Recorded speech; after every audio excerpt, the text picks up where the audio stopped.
Good morning and welcome to this meeting of the Resources and Transformation Overview and Scrutiny Panel. I am Councillor Alan O'Sullivan, Chairman of the panel. Please note that this meeting is being broadcast live on the Council's website and on YouTube. It will remain available for a minimum of 12 months. Please use your microphone and switch it off once you have finished speaking. Please switch any mobile devices to a silent setting. If the fire alarm rings, please leave the room and use the nearest fire exit. Do not use the lift. Please go to the fire assembly point in the car park.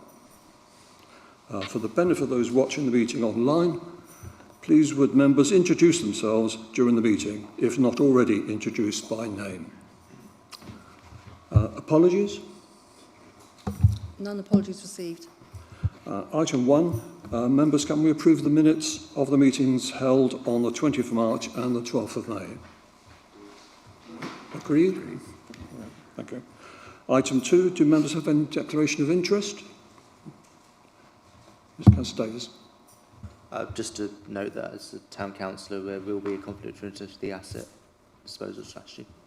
No. Okay. There's no public participation. And we go, as it's quite a long agenda, can we keep questions relevant and to the programme? Because I don't want to be here at 2 or 3 o'clock in the afternoon. So let's go on to item 4, which is Local Government Reorganisation Programme Update, Governance and Resources. That's Matt. Oh, Matt is not here yet. Oh, yes, you are, Matt. Good. I wasn't sure if you were going to be here. Over to you. Thank you, Chairman. So the purpose of this report, members, which is going on to Cabinet on the 2nd of July, therefore giving the panel opportunity to review those intended recommendations to Cabinet in detail. Hopefully it also provides a fairly comprehensive update on the activity that this Council has been undertaking since the interim plan was submitted in March. Just to flag, as with local government reorganisation being a fast-moving piece, a couple of updates that have been reflected in the Cabinet report that don't feature in this version that was published for panel. So with the engagement now launching on the 30th of June rather than the 23rd, which was at the start of this week, it will become clear that the options that are referenced in the report as H, I and boundary changes will be 1, 2 and 3, which is obviously helpful for that clear engagement opportunity. Hampshire County Council's position became clearer following the publication of this report, so there's a little bit more detail in there around the options that they are separately working on. And also there's further information in there in terms of the impacts for our programme moving forward.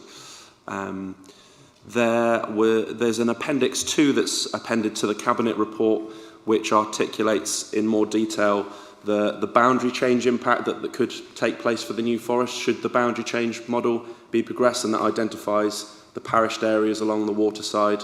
So that might be of interest to members when reviewing the Cabinet papers. But yes, just to return to those recommendations, Chairman, happy to take any questions, but it's really for members to get into the detail of the programme, what's happened so far, and shape those recommendations onto Cabinet in terms of the priorities for the district. Thank you. Thank you, Matt. Yes, I mean, it's quite a thorough report with a lot of information in there. I would think that boundary changes would be not to our advantage, really. I think we would be opposed to any boundary changes. It would leave us in a vulnerable position otherwise. Councillor Davis. Thank you. I think boundary changes are unlikely considering how complicated they make things, and actually if the government are trying to get this through quickly, the last thing they want to do is boundary changes. I'd be surprised if they go through the boundary changes.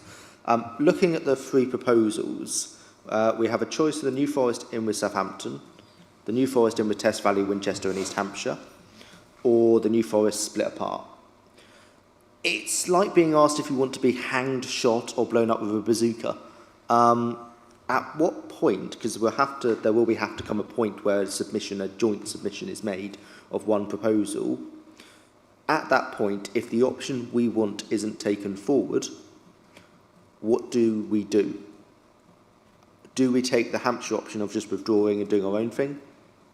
Or do we try and make it work and perhaps suggest governance arrangements that might make a bad situation slightly less bad? I want to know that we're not just going into this blind with no backup plan. So what is the backup plan? So it's helpful probably to clarify that in terms of the options that are in this paper, the ones being developed collectively by the 12 councils working with KPMG, whatever the outcome is post the engagement piece and moving forward to submitting to government, each council can still put in a final option as part of that process, and that's what government are expecting. Doesn't mean that we don't benefit from that collective work that's taken place to model all of the data that supports the options and the case for change, and particularly the 4 unitary model that's in front of members on each of those options. It's 4 unitaries, whereas there are obviously other permutations for a smaller number of unitaries. So this council will have to consider its position at that time. It's very difficult to know at this point where the engagement will take us. But it's not the case that by pursuing this collective work that the council's forced into a position of having to pursue an option that would not be desirable. Wade. Yeah, Councillor Alex Wade at Hive Central. I disagree with Councillor Davies to an extent in that I actually feel boundary changes are a risk. Obviously, I represent in the water side, like Councillor Alvey, and I do know that I feel that the people with the larger authorities, the county councils, we've seen a split between people having separate reviews of this and strongly different views, and the government of choice as well will have a strong say. And I would urge this council and anything that we put in our report to be use the brain and the heart, use the finance, use every possible strong argument to justify against boundary changes. Very few people, if any, would support it in my ward and my community, and I don't want it either. I completely support the wider wishes of NFDC to be with other rural authorities, but unfortunately it's a Labour government who want to rush this through, and the county council have strongly different views to a lot of the district and unitaries, and I'm concerned that the district and unitaries will be run roughshod over the county council wishes, and that could include splitting the district, which we don't want. So our arguments have to be cover all bases, but financially, pragmatically, you have to sort of make the argument why we need to be kept the same. And on the point of consultation, we don't always have excellent feedback from consultation as a council, like most councils.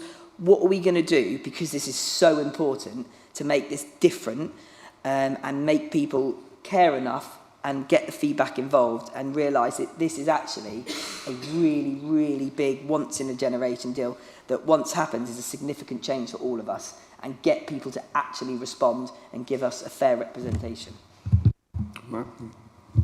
I think most of your comments, Councillor Wade, form part of debate, but to pick up your final point in terms of the community engagement, when the Hampshire-wide engagement goes live next week, we've got a significant stepping up of our comms piece to ensure that reaches as far as wide as possible, and we'll be asking members to do the same into their communities, working with town and parishes, all our stakeholders. So a lot of that work's been bubbling away, but once it's live, there's then that call to action for the public to actually go ahead and submit their views. So timing is everything with that engagement work and consultation. It's important that when you go out and communicate, then the public can follow up and put their views forward, and that will be the case from next week. So, yeah. Councillor Alvey. Thank you. Yeah, I would like to support Councillor Wade in his views on the boundary changes. All I would say is that we have, as far as possible, carried out consultations in our local community where we've had a very strong rejection of the idea to join with Southampton. I mean, okay, we only managed to talk to about 300 people at a local event, but we got 97% who were opposed to joining with Southampton. Picking up on this point about some consultation going live in a week, and that members are expected to assist in this.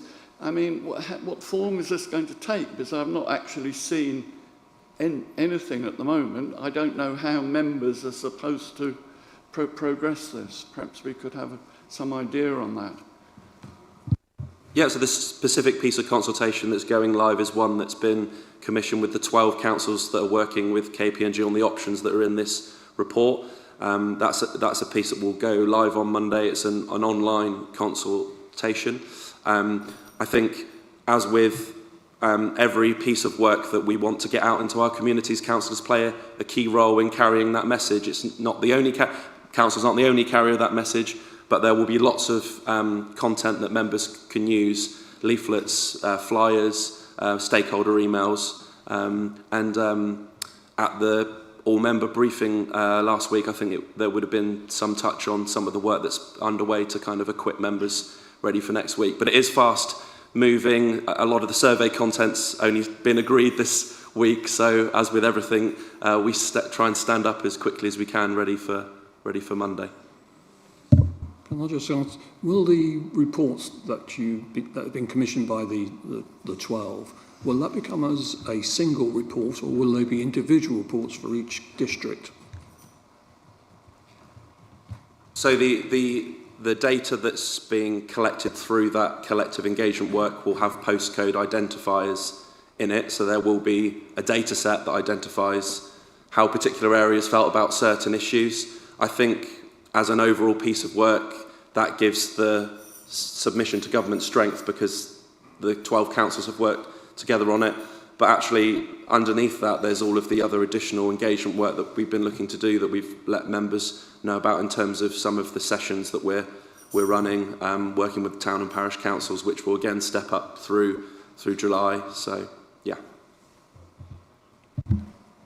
Councillor Davies? No, okay. Mine's just a question really to help my understanding.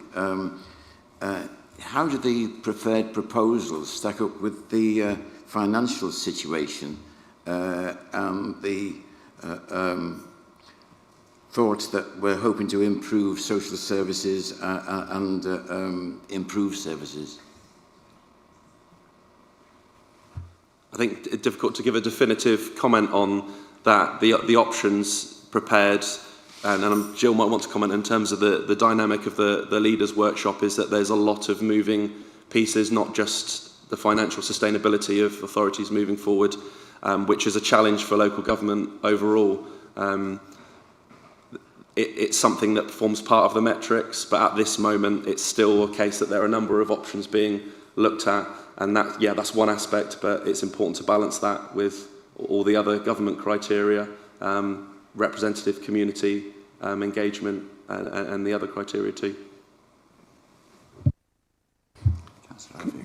Could the communications that you're going to be sending out for these reports, could they be sent to the members? Yes, there'll be lots of content ready to be sent to members by the end of this week, ready for next week. Councillor Harvey? Thank you. Yeah, just picking up on this engagement, I mean, we've already had one engagement process carried out on the water side. I think under Tim Geimer sent a chap down, and we had a meeting down in Calshot with him. When will the results of that be made available? Yeah, very soon. We've seen a draft that we're reviewing this week, and then we'll share that with members. Okay, thank you. Councillor Davies? Thank you. Yeah, I really am not happy with the situation that we have councils competing against each other, and I think that's the government's fault, quite frankly, because the government, quite frankly, should have just said either we'll do it or local areas will decide. They shouldn't have had this halfway house. The worry is, in terms of engagement, is Hampshire are doing their own engagement at the same time, which effectively undermines whatever we do, because we're in a situation where residents are being asked to pick a side, and to be honest, they'll pick our side, quite frankly.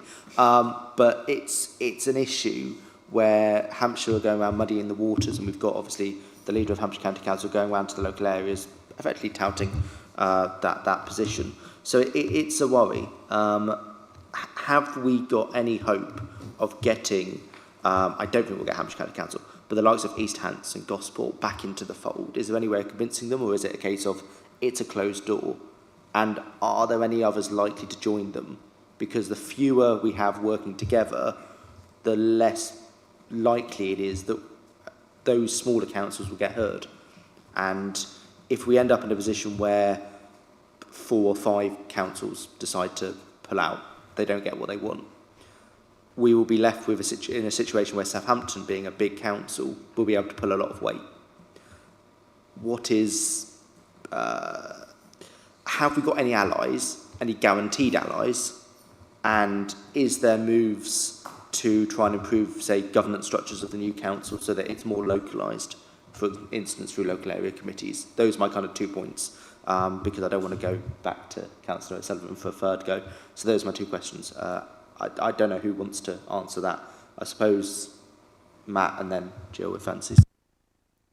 I think if Jill wants, after I've sort of touched on some of the, probably the later comments about area committees, where Jill wants to give a reflection in terms of those leader partners that have left the conversation at the moment and the dynamic there, that would be helpful. But in terms of, these new unitaries are going to be bigger than New Forest District Council, they're going to be smaller than Hampshire County Council. So the government have been really clear about how they see moving forward that area approach working, and they have mentioned area committees. So that's something that, as part of the governance work stream, that will be looked at. And really, just in terms of the current 12 that are working together, certainly from an officer perspective, those 12 authorities recognise the strength of working together on a case for change to government. So the intention is to work together on that. And whilst there may be different options within the case for change that this council can't support, actually working together on that single data set and the metrics and coming up with that work gives the overall case for change a compelling stance, particularly when we know there are going to be competing ones out there. Joe. Councillor Cleveland. Just really to touch on a few points. Everything is a moving feast at the minute. On the Monday we can decide this, by Tuesday evening the game's changed.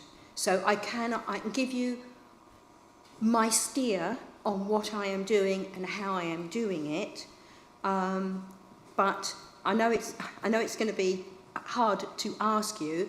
Wait until our consultation and all the papers that are going to go with that comes out. I think you as councillors, all parties, will be very impressed with what we are going to do and how we are going to carry this out. Matt and the team have done an absolutely fantastic job. My steer from all the group leaders is that we go for option H with no boundary changes. We will do that, and that is our plan. We do not want the forest split.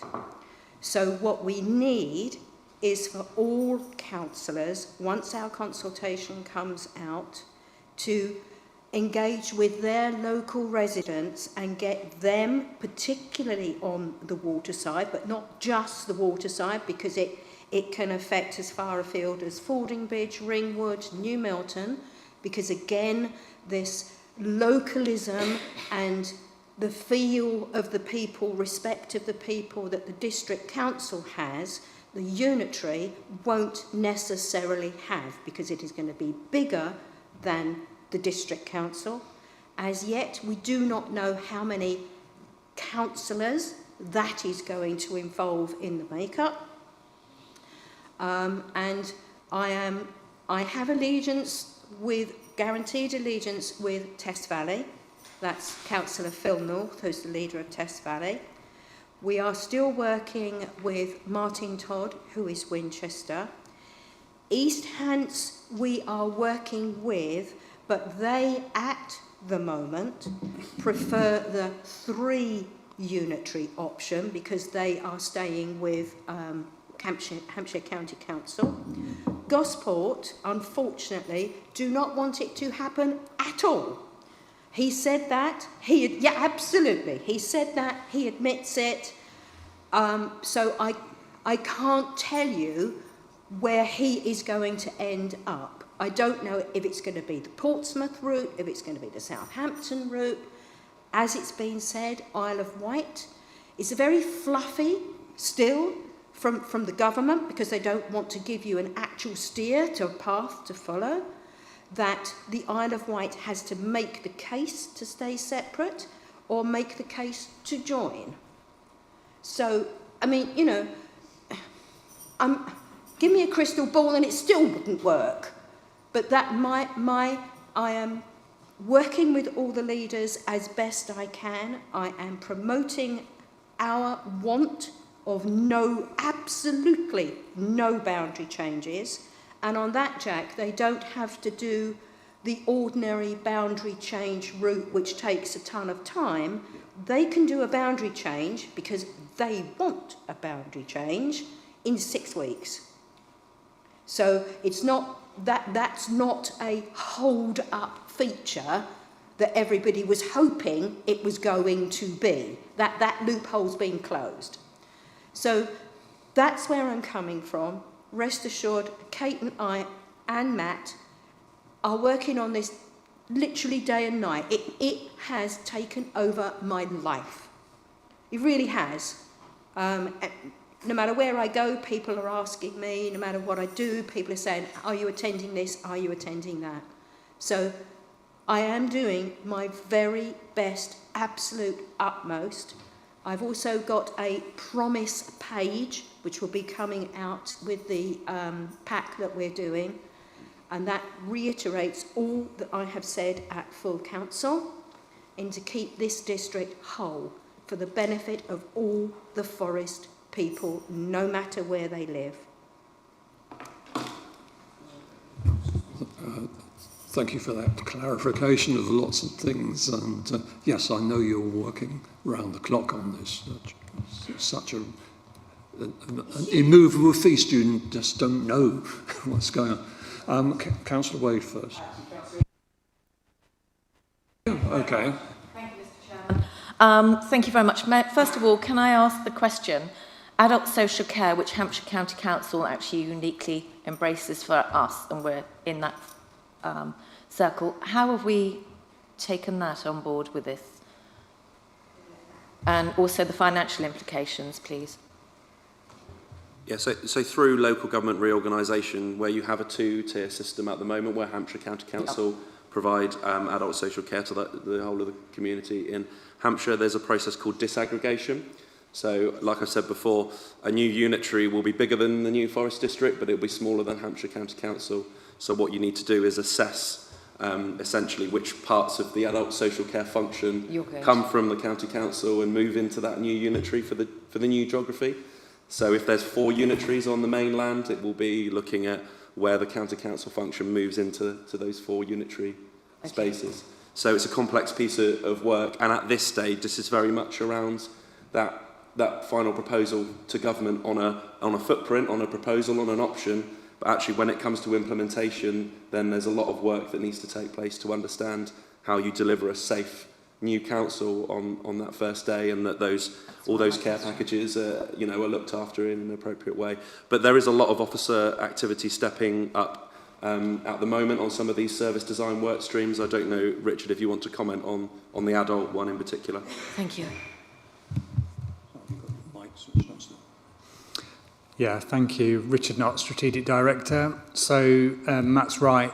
Some of these work streams, the more important ones to get right, such as adult services, are being taken forward with officer working groups.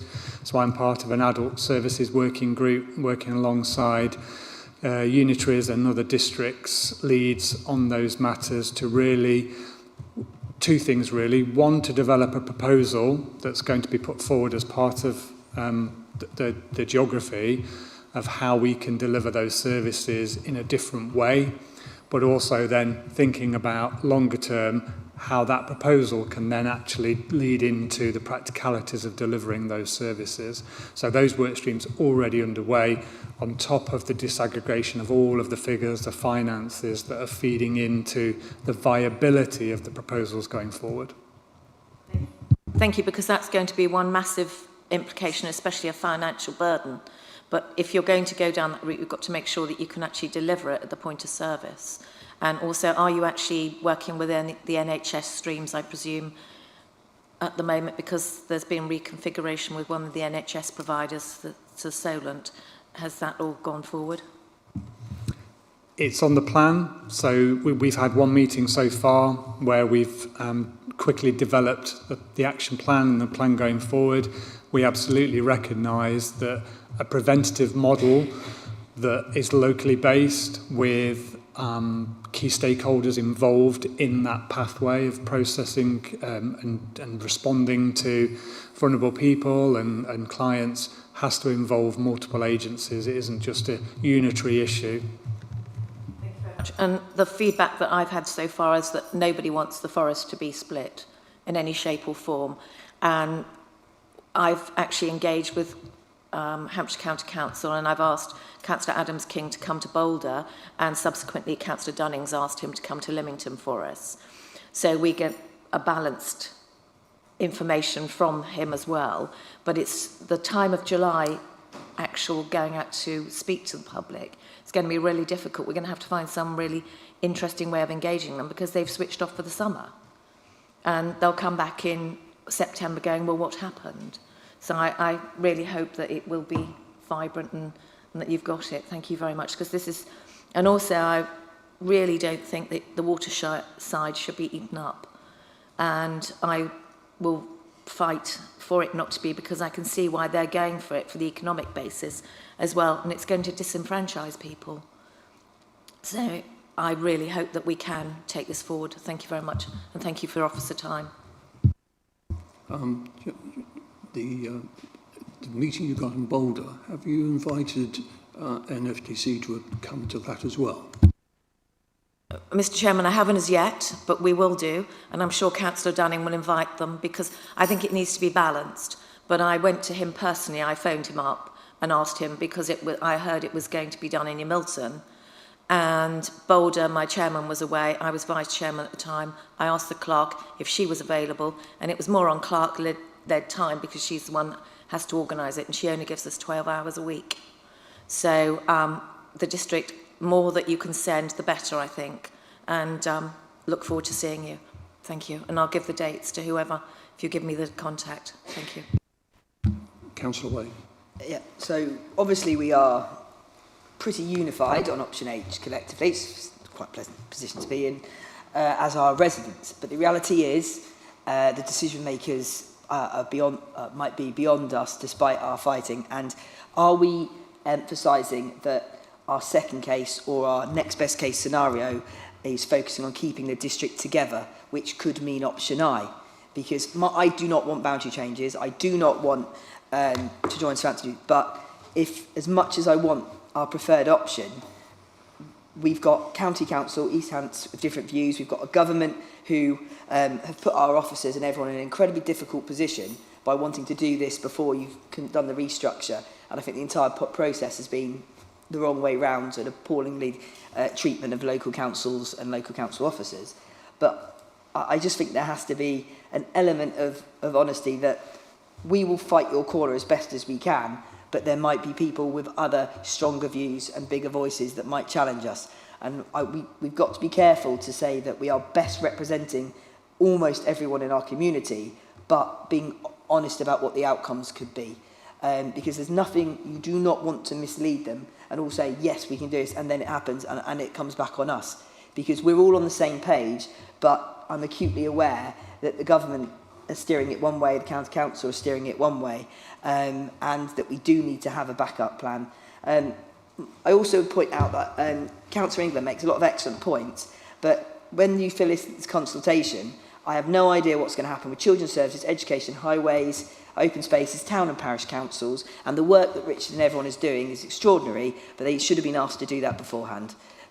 Because how are we supposed to consult and make a decision when we don't know what's going to happen with all these valuable services. And I just find the entire process really incredibly frustrating. And as Ingrid will talk about in a moment, it is impacted on basically a core amount of the work of this committee. Councillor Davis. I think Alex, Councillor Wade, has made some fantastic points there. I would just firstly like to thank the leader and the officers because it isn't, you've been shafted by the government, quite frankly, to put it mildly. But my worry is then that the process doesn't then shaft the waterside. And obviously, if we end up in a position whereby we have a choice, and it's not a palatable choice, but we have a choice of joining with Southampton completely or sacrificing the waterside, I think we should join completely, because if we sacrifice the waterside, then we not only give up some of the forest, but we also condemn those people in the waterside to be a poor relation of Southampton. So can I have it guaranteed that you will not support boundary changes or a position of boundary changes going forward?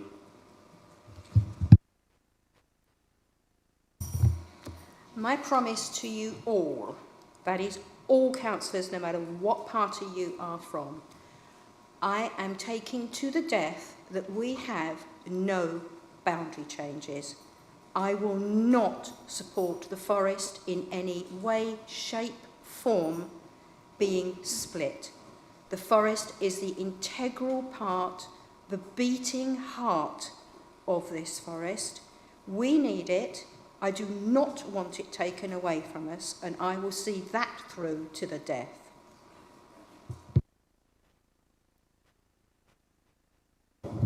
Did you? No? I think we've said enough. No, okay. One last question for my ignorance. Could you tell me why Gosport have done what they've done? Do you have any reason behind it? He does not agree with devolution or LGR. He doesn't want to join Portsmouth. I think they have some history there. I don't know. But that is his decision. So therefore he will be led along a path that he won't voluntarily tread. Thank you very much.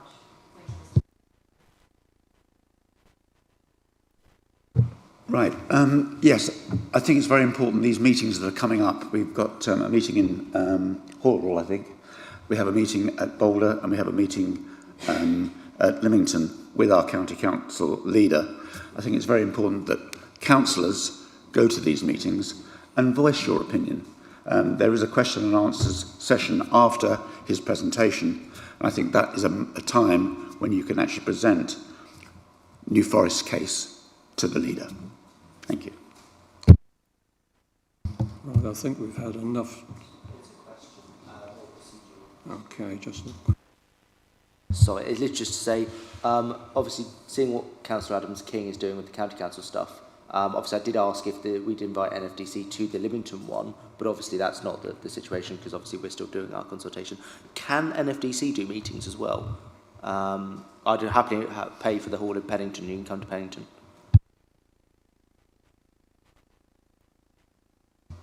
Yeah, so a key part of standing up the consultation next week and communicating with all our stakeholders is that do you want us to come out and speak to you and hear more? So we'll obviously have to look at how we resource that, but we want to put everything into making sure the message is received across the district.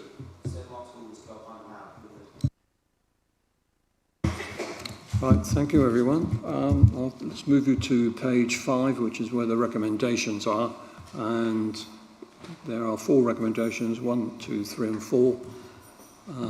Are we all agreed on those going forward? Thank you. Now we'll move on to item 5, which is the transformation programme update. Thank you, Chairman. I'm a bit croaky this morning, so apologies in advance. But this item is intrinsically linked with the last item, so it's useful that it follows, because local government organisation has and will significantly change the context in which we approach transformation. So it's appropriate in this new context to revise the transformation strategy and also revisit the business case that was presented in 2024. So the paper itself presents the revised strategy and considers the impact of the new approach on the business case that was approved. So if I can briefly touch on both of these things.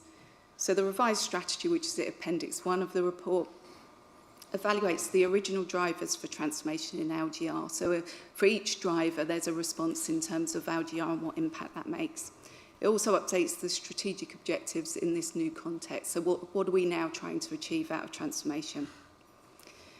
It also looks at the scope of the transformation activities. So it excludes some of the activities that we would have liked to have done but are no longer feasible or practical within a shorter time frame, and considering the longer term future of the council.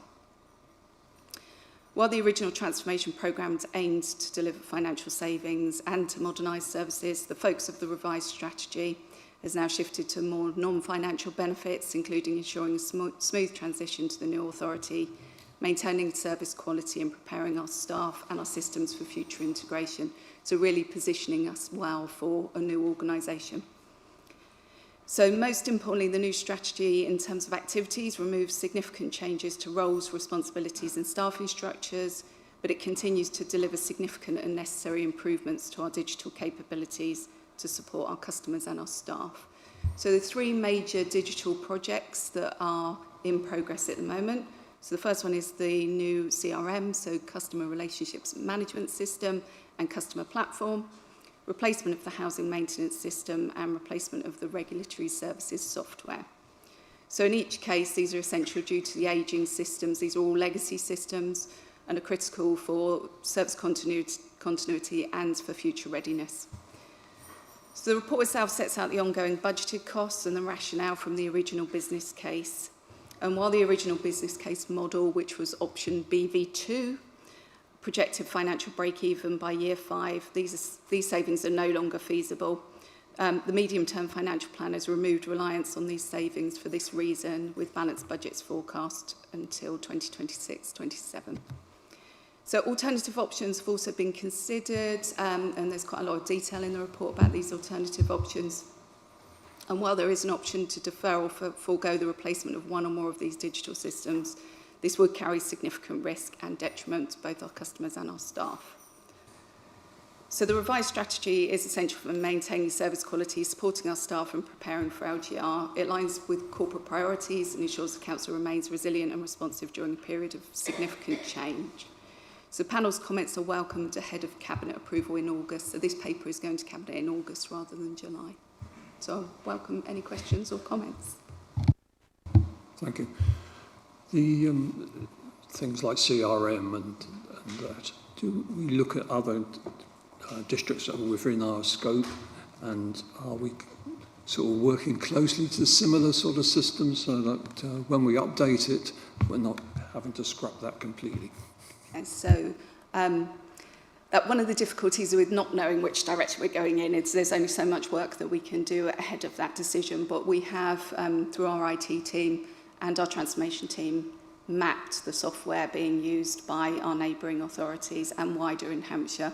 We've also, particularly on the CRM and equally the housing management system, housing maintenance system, we've looked at what other authorities are using, what the market leaders are, and how we can sort of truly use these systems to modernise what we do and how we do it.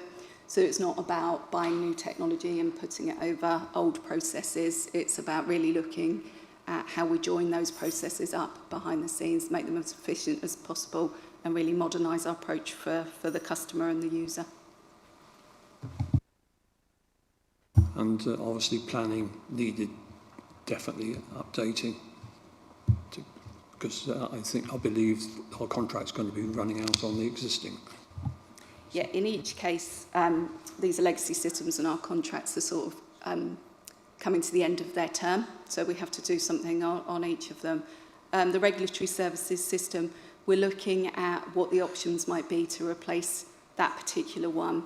So we were looking at one system that would replace the software for planning and for our environmental health and regulatory services. We're looking at what the options might be now and certainly look into the future and what neighbouring authorities are using before we make any decision on that one.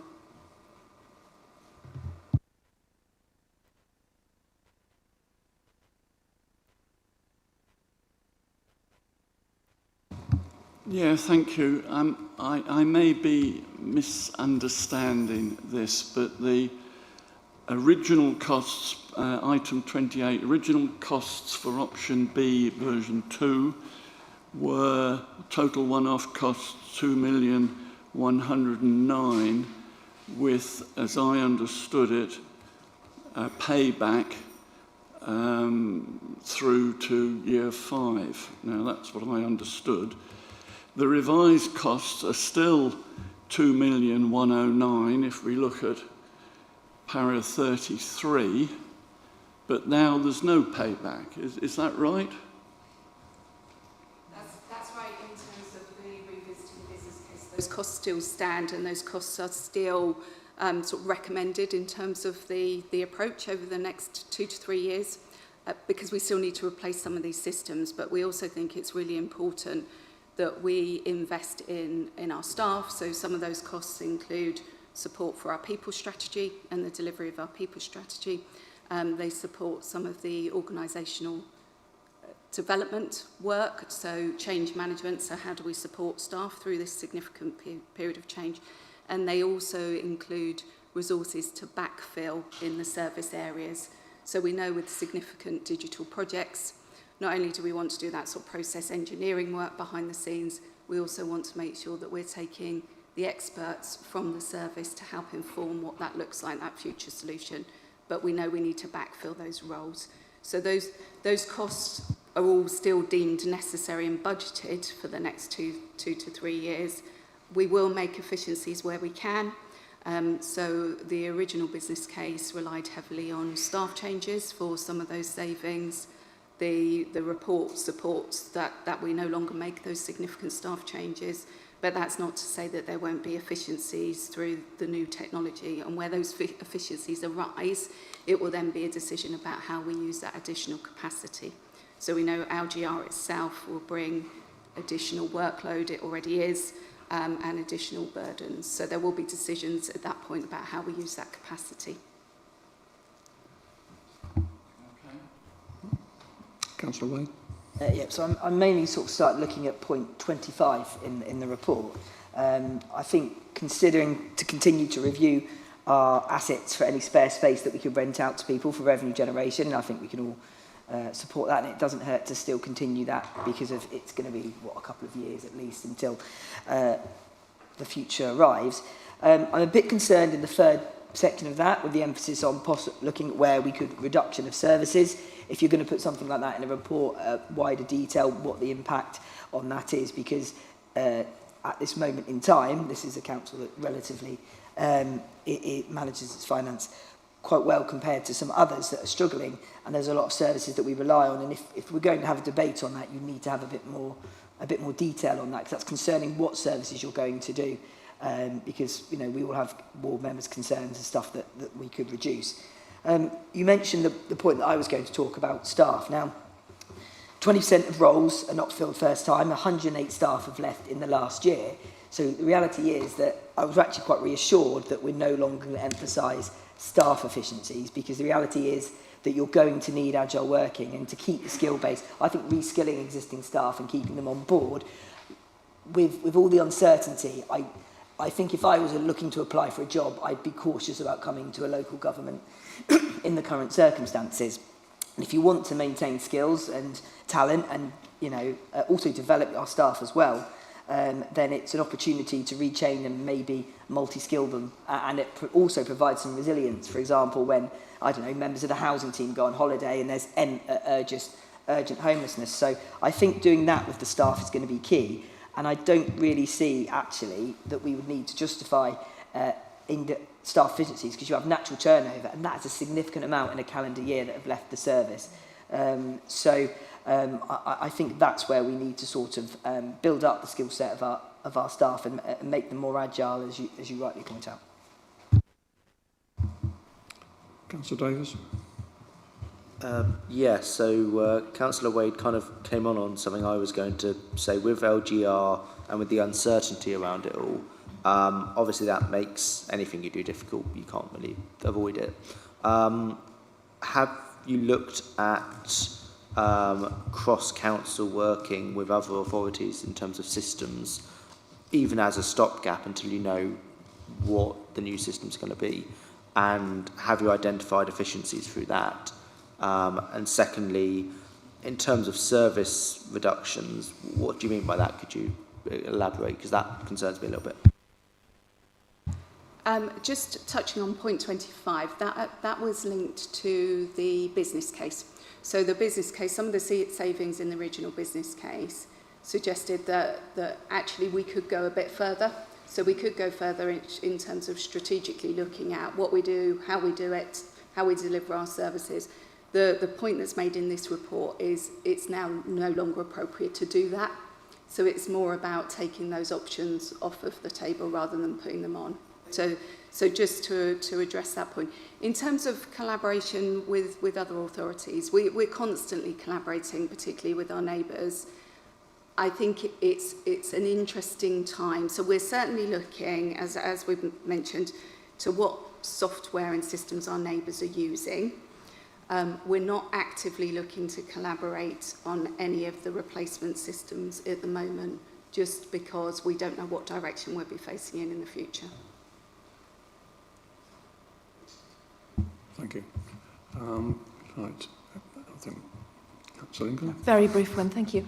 With the staff that left, were they leaving because of the situation we're going through, or was it just the fact that they'd come to the end of their time with NFDC?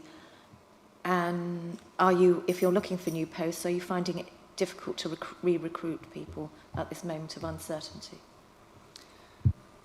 In terms of vacancies filled first time, I think we've actually seen an improvement of that. So we're still attracting people to apply for jobs.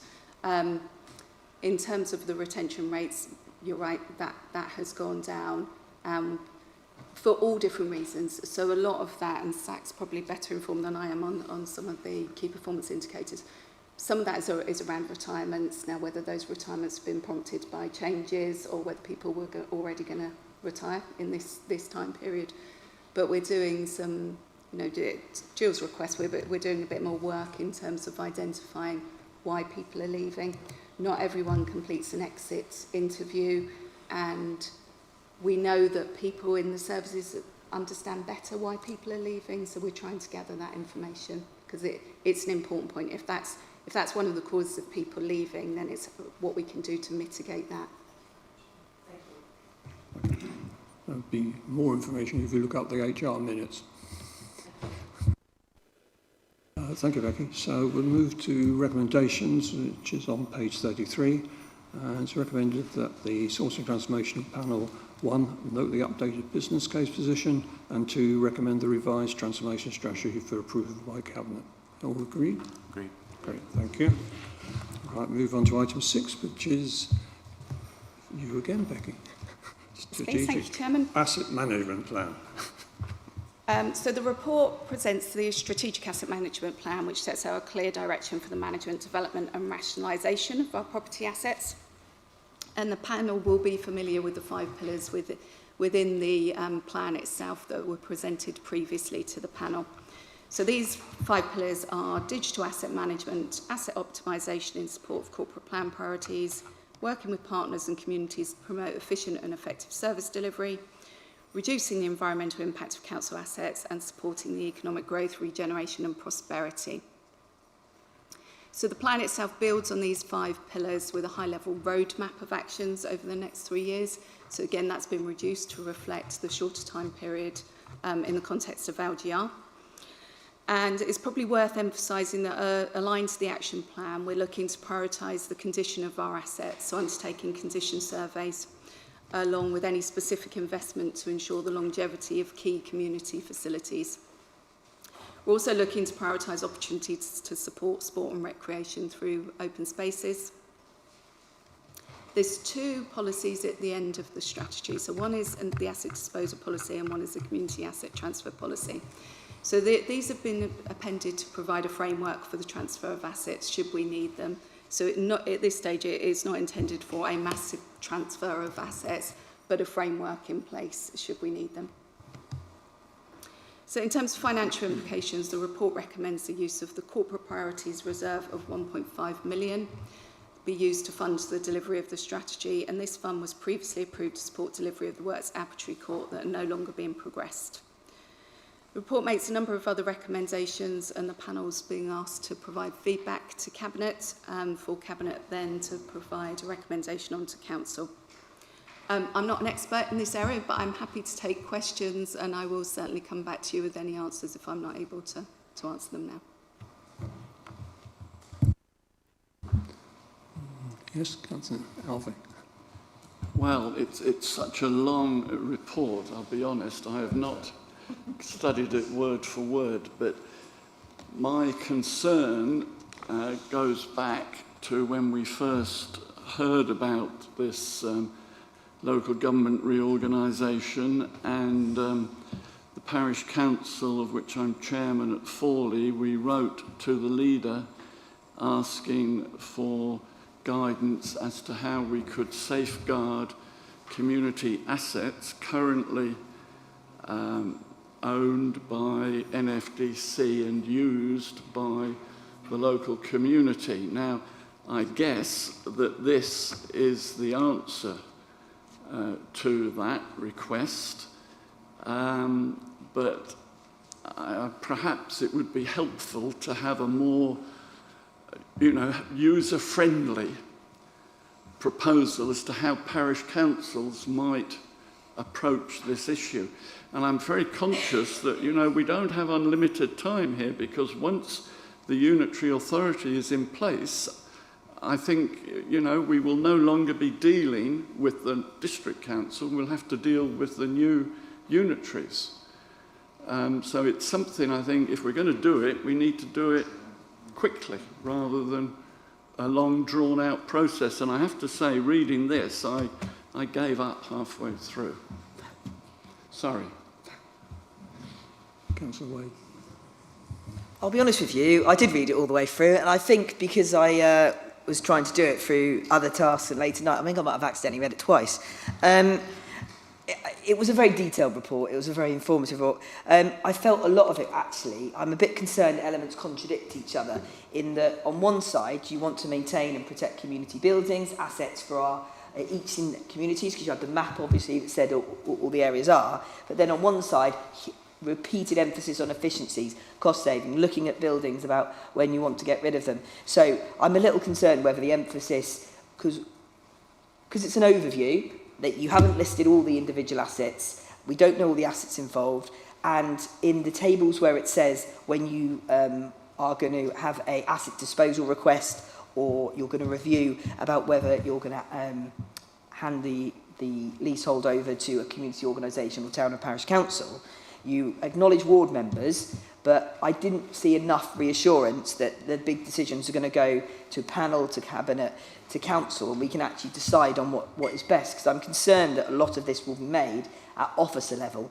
Now, future council, I have probably more concern than I do on this council, because with respect, you know the district better than the future larger unitary. But if it's going to be made at officer level and cabinet or portfolio holder level, local communities are at risk at losing some valued assets. So I don't think there's enough at the moment reassurance for me, and please prove me if I'm wrong on that.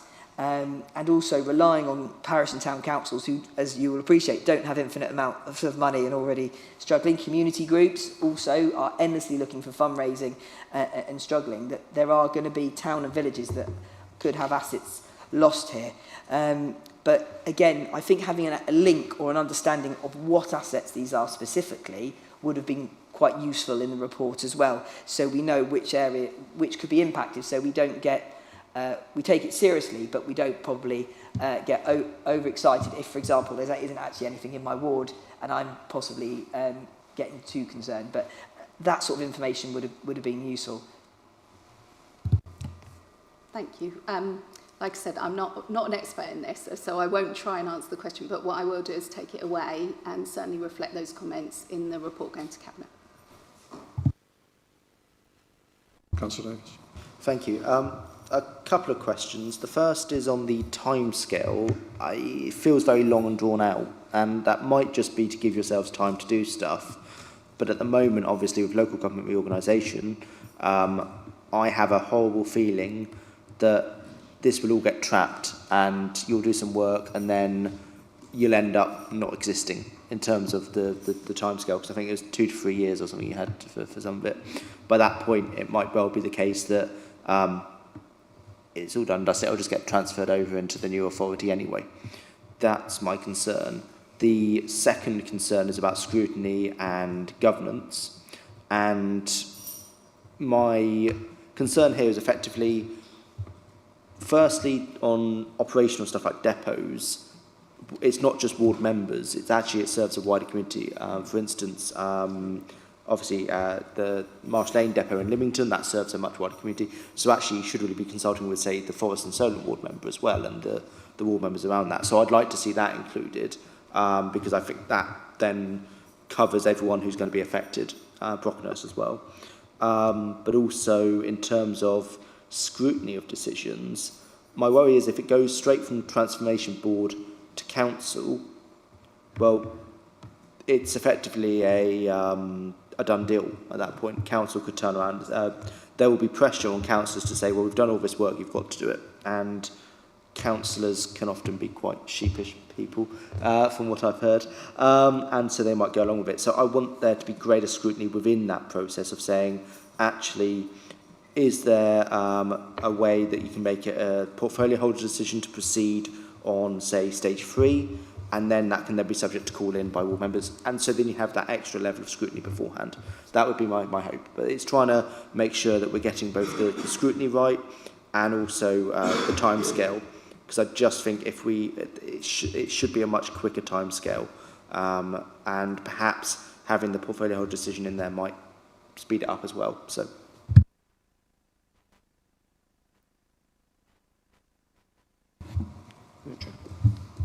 Thank you, Chair.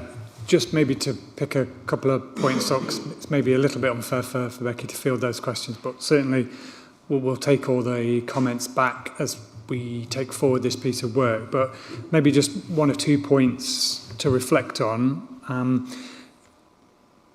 The change to LGR and the setup of the new councils does not necessarily mean that assets are going to be stripped or closed and not in use. I appreciate future does provide some uncertainty, but it doesn't necessarily mean that those assets are going to be closed. The second point is there is a piece of work that does need to be done, which is highlighted, of stock condition and what condition those assets in, what work is required, how much that work is going to cost, so that informed decisions can be made both by this council and the parish and towns, because any asset transfer, towns and parishes will want to know what they're taking on. The other point is some of those assets could be used and utilised in a new council in any case. So it's not to say that the value of those and there will be a loss to the communities, because they may still be useful in the models that are being proposed for how the new unitaries are going to conduct their services. And then maybe my final point is that those unitary councils who have formed much previous times before us, such as Cornwall, 15 years later are still transferring assets and still working with communities to offer better solutions for local people. So yes, there will be a pause at some point next year in any transfer or any consideration of transfer of assets, but it doesn't mean that's the end. It means there will be a pause. Thank you. Councillor Wood. I'm a little bit confused. What are the benefits of doing this now? What are the benefits of not doing it at all? And what are the risks either way? So I suppose that the risk is that in future a new council could decide that a particular building is no longer of use, and that building may be emptied, it may be shut down, maybe mothballed, or could be sold off for other use. That's not to say that's going to happen. It's probably an uncertainty, it's a risk. Obviously, you've heard today how passionate we are as officers, as members, about protecting our communities and the New Forest. So obviously we will go through this process over the next 18 months with that kind of ethos, and as we form new councils. So that ethos is not necessarily going to be lost, and those assets will still be, hopefully, benefits to local communities as we go forward. What it does do, if assets don't get transferred, what it does do, if I go back to one of my earlier points, is that it allows new ways of working to be adopted, but utilising potentially those assets in those models of service delivery. So any transfer of assets in this period could scupper those plans. So there is a balance to this about potentially covering off the risks and meeting the needs of the communities now and protecting that for the future, but again protecting income streams and protecting models of delivery for the future in a new unitary that still has the community values and neighbourhood focus going forward. So, and there's also an element that we don't rush this either, because the town and parishes, could be taking on assets that they're not geared up to deliver in the long term. So it may seem like a good idea to take on a toilet block or a community hall, but the town and parish needs to have the resources and the facilities and the income streams to be able to run that. It needs to understand what it's taking on. So some of the dialogue we're having with the towns and parishes is, if particular buildings or assets or open spaces are of particular interest, think about how you are going to manage those in the future. Do you need to partner? Do you need to jointly commission services? That also takes time. That also needs support to do that. And we have a short, in the grand scheme of things, a short window to deliver such changes. I think that was going to be my next question. How do you prioritise towns and councils? How do you decide which of the important ones to start with? Well, that will be the piece of work that we will, begin and work through. Councillor Ingham. Yeah, I know it's very early, but have you had any approaches from anyone as yet? And are you going to do it in quite a simplified form? Because obviously I'm not demeaning town and parish councils like I sit on, but it's having the skill set there to actually deliver what you're going to ask them for in the financial support system. Thank you. Yeah, we have had some approaches and some interest, but as I've just answered, I think we need to go through this in a very step-by-step process, a formulaic process. We need to understand the conditions of all of the assets and what financial liabilities is contained within that data, and then have informed discussions about what that means. Obviously, we provide services to maintain those, cleaners, repairs, long-term plan maintenance, etc. So all of that data needs to also be provided to towns and parishes as part of a global picture. It's not just the building itself. Yeah, and that's the information in more of a kind of proposal, early proposal type of way that we're giving the towns and parishes now to say these are the types of things you need to be thinking about. Thank you very much. Councillor Davis. Thank you. Yes. I believe negotiations were due to start in July as soon as this gets going with town and parish councils. Have you scheduled in negotiations with town and parish councils with regards to this asset strategy? And have you consulted on this asset strategy with them? So the asset strategy itself is coming through the council's decision-making process. Given the timeframes, I'm not sure we can provide consultation to all stakeholders, But we are already working with towns and parishes on the principles of what's contained within the strategy, so I don't necessarily see any issues with that. But we are, as you've heard from the LGR discussions, there will be a town and parish council engagement process which will include asset management. But we've already had discussions with clerks and those that came to, so 25 of the 37 councils who came to the LGR briefing with HALC and the FALC already starting those discussions, which, as I've been party to those, have been very structured, very informative, and I do get the feeling that clerks know what some of the issues are and some of the difficulties ahead already. Thank you. So, just want to move to the recommendations now on that, which is on page 57 and 58. There are 6 recommendations that the Cabinet recommends Council approve. Okay with those? Agreed? Agreed. Thank you. Right, move on to item 7. Over to you, Phil. Thank you. Philip Marston, Estates and Valuation Manager. Presenting a annual report that's brought before this panel on the past year's performance of both the commercial and residential investment property held for the purposes of economic development and to make a return. So some of your areas, I'm going to talk about the commercial property first, the aims and objectives, to remind you on that, the locations and some financial dashboards of where we have and how they've performed during the past year, and the same with the residential property. Thank you.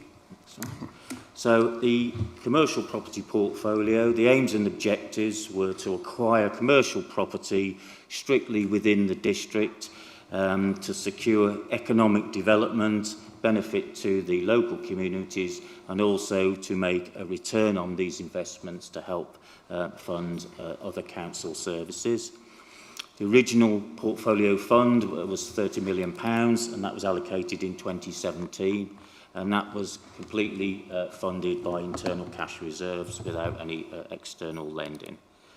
The governance on that is there is a commercial property panel comprising of the chief exec, 2 strategic directors and 2 a portfolio holder and the chairman.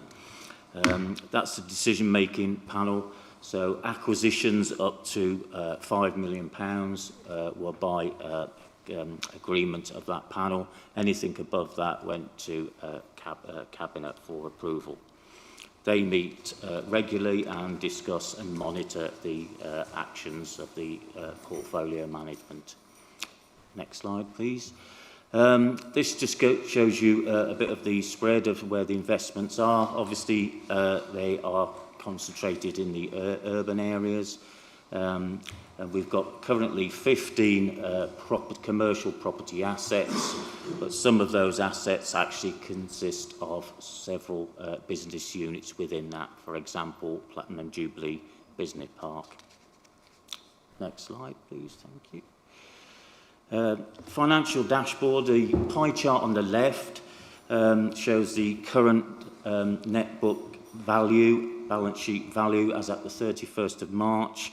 The total value of the assets is currently approximately £38 million, and these are valued annually by our internal resources. On the right, it's a chart of the net operating income that we've received, and I'm happy to say that from 2018-19 we had income of 600,000. And the last year we had an net operating income of over £1.7 million. So you could see from that graph, even through the pandemic time, there's a general upward trend. Next slide, please. Again, another dashboard on the annual rate of return. The properties listed on the left above are properties that we held pre the acquisition programme in 2017, and the rest are acquisitions since 2017. Interesting figure, bottom right-hand corner, the average annual return last year was 4.72%. So when we started the programme, obviously interest rates were in a very different situation, but we're still sort of managing to achieve a good rate of return on our investments. Next slide, please. So this is a particular example of things we've done last year. So members will be familiar with Platinum Jubilee Business Park. It's now 2 years since completion. We're currently 72% of the space is let, and with other lettings going through, next month it's likely to be 80% let, giving an annual income of 522,000, and we're quite confident that we will let the remaining space in the very near future. Next slide.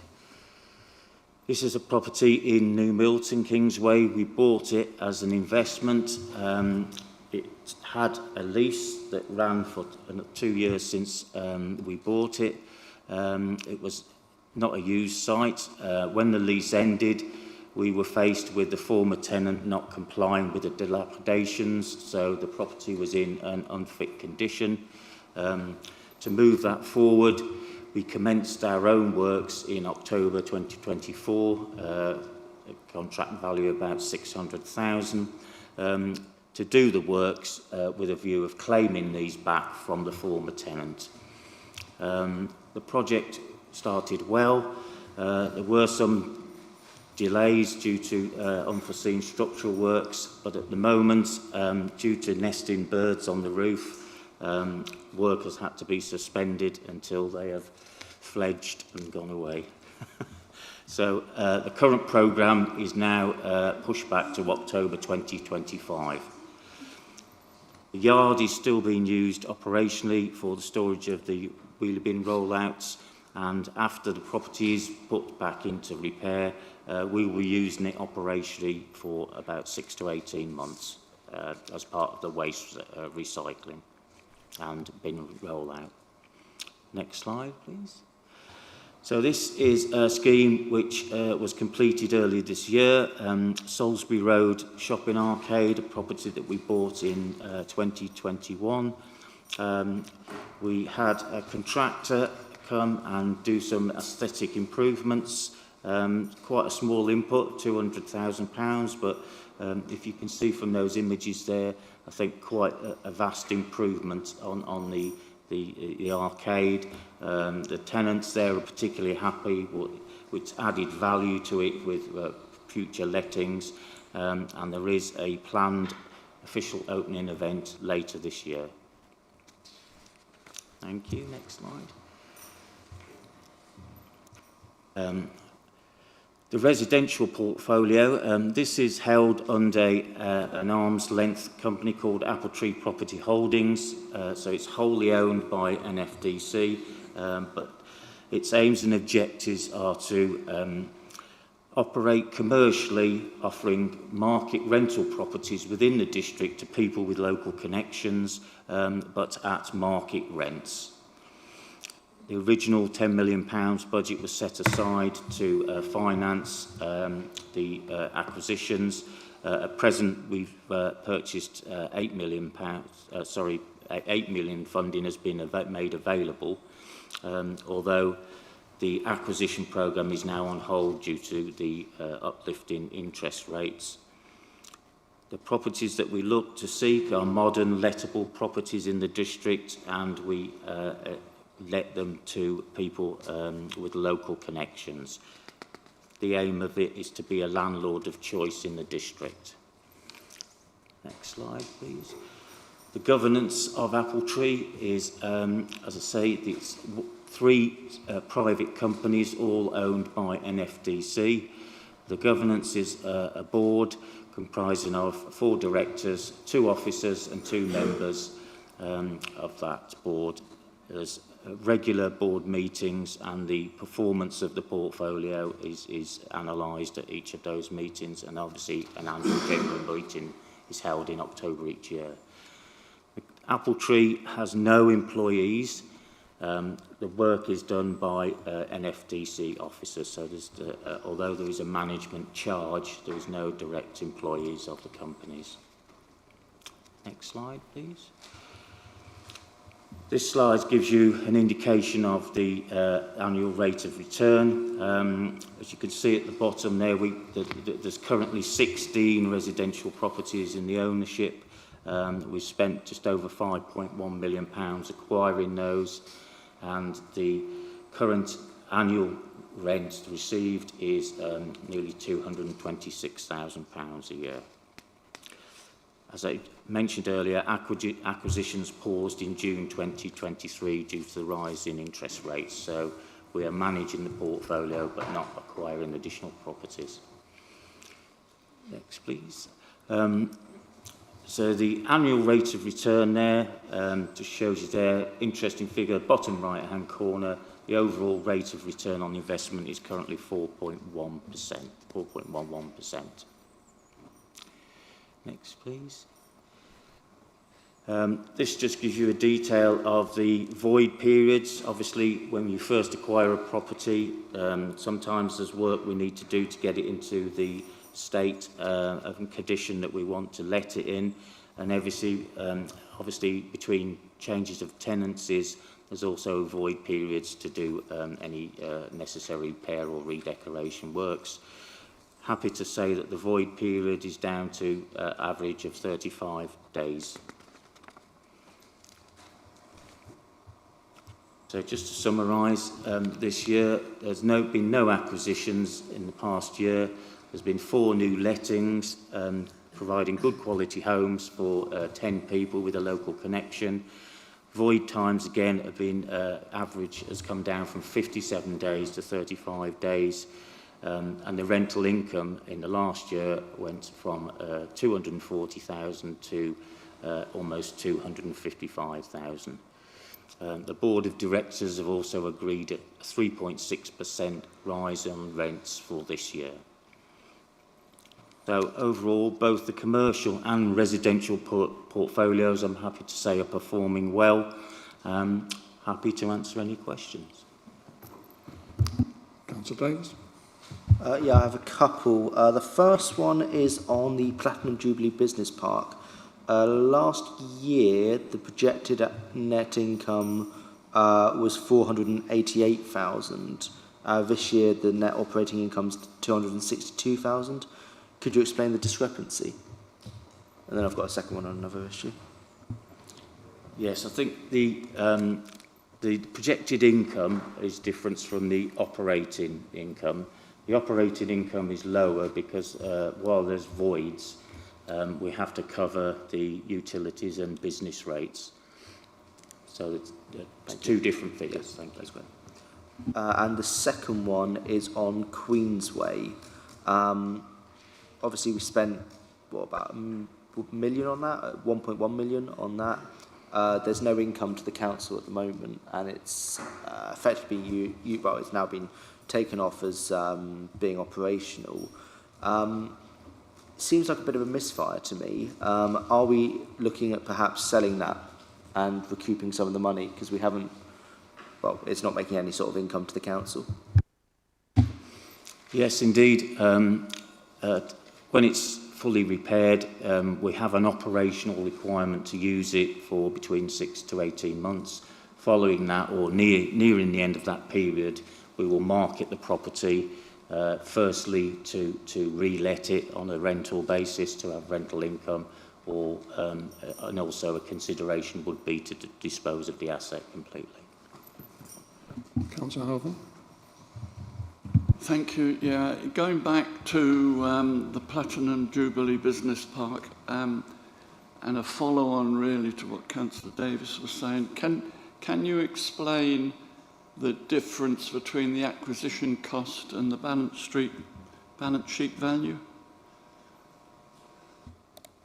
Yes. the acquisition cost, obviously we bought the scheme, we bought the land first, and then we've developed the scheme. So we've built it out at a contract price.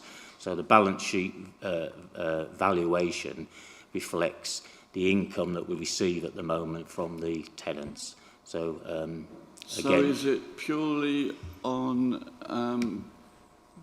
a calculation based on the income gives you the balance sheet value? correct, yeah, as it's held as an investment asset. So you're forecasting, you just said a big increase in income. Are you going to get the same? Are you going to get a sudden jump in balance sheet value? Well, each year as it's assessed and it's revalued, yes, there will be an increase on balance sheet value as the income progresses. I mean, this is 8 million with an income of 262, giving you a return of 3.22. I mean, I understood you to say the return is going to go up to over 5. So is that going to mean the value is going to go up by 60%? Well, without getting to the mechanics of valuation, obviously it's valued as an investment. Should you actually sell the asset, that would be a different story. So the open market value for sale is different from the value that we work on in a balance sheet based on the income that we receive from it. Okay, don't want to prolong it. Okay, thank you. Councillor Wade first. Firstly, you mentioned that the Ringwood Platinum Jubilee Business Park is 72% going up to 80% after being open for 2 years. For comparable sites, is that good? Have we had anyone come and leave? And is there any reason why we haven't been able to fill it up sooner? Because it was such an amazing project and exciting site. Is there a reason we've not been able to get the full 100% at this time? And my second question is on a different area. Yes, well, the original business plan, what we're looking at today is well ahead of the expectations of the business plan. The original business plan was looking at some 60% let at this period, and obviously we're considerably above that.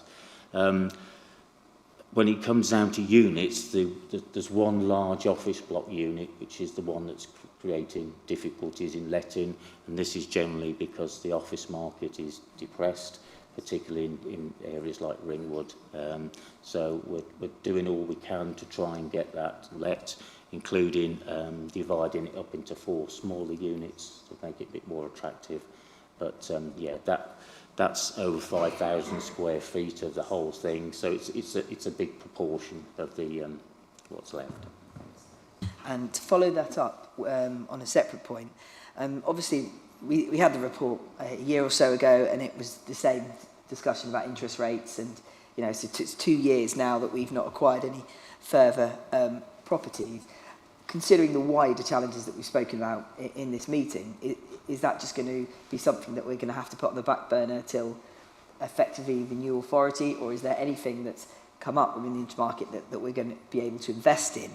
And with the relet properties, have we been engaging with sort of the housing and homeless team if actually we could be more proactive on some more properties? Because any is positive, but you'll know from other areas around the council that the private sector has been a lot of private tenants are telling people to leave come March. These people are coming over to us for housing challenges, and do we not have an opportunity to partner up with the housing and private sector team to try and get more properties available and more people off the housing list?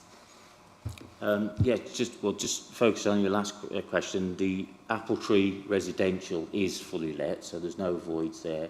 But we have looked at schemes in the past which have been sort of ventures to provide affordable housing and that. But unfortunately, the schemes we've looked at so far haven't been viable from that approach. The question about the commercial lettings is yes, we're doing all we can to let this. We are mindful we've got some interest at the moment, so we are hopeful that by the end of the year we'll be more like 90+% let. Thank you, Chair. If I can just build on Philip's answers there.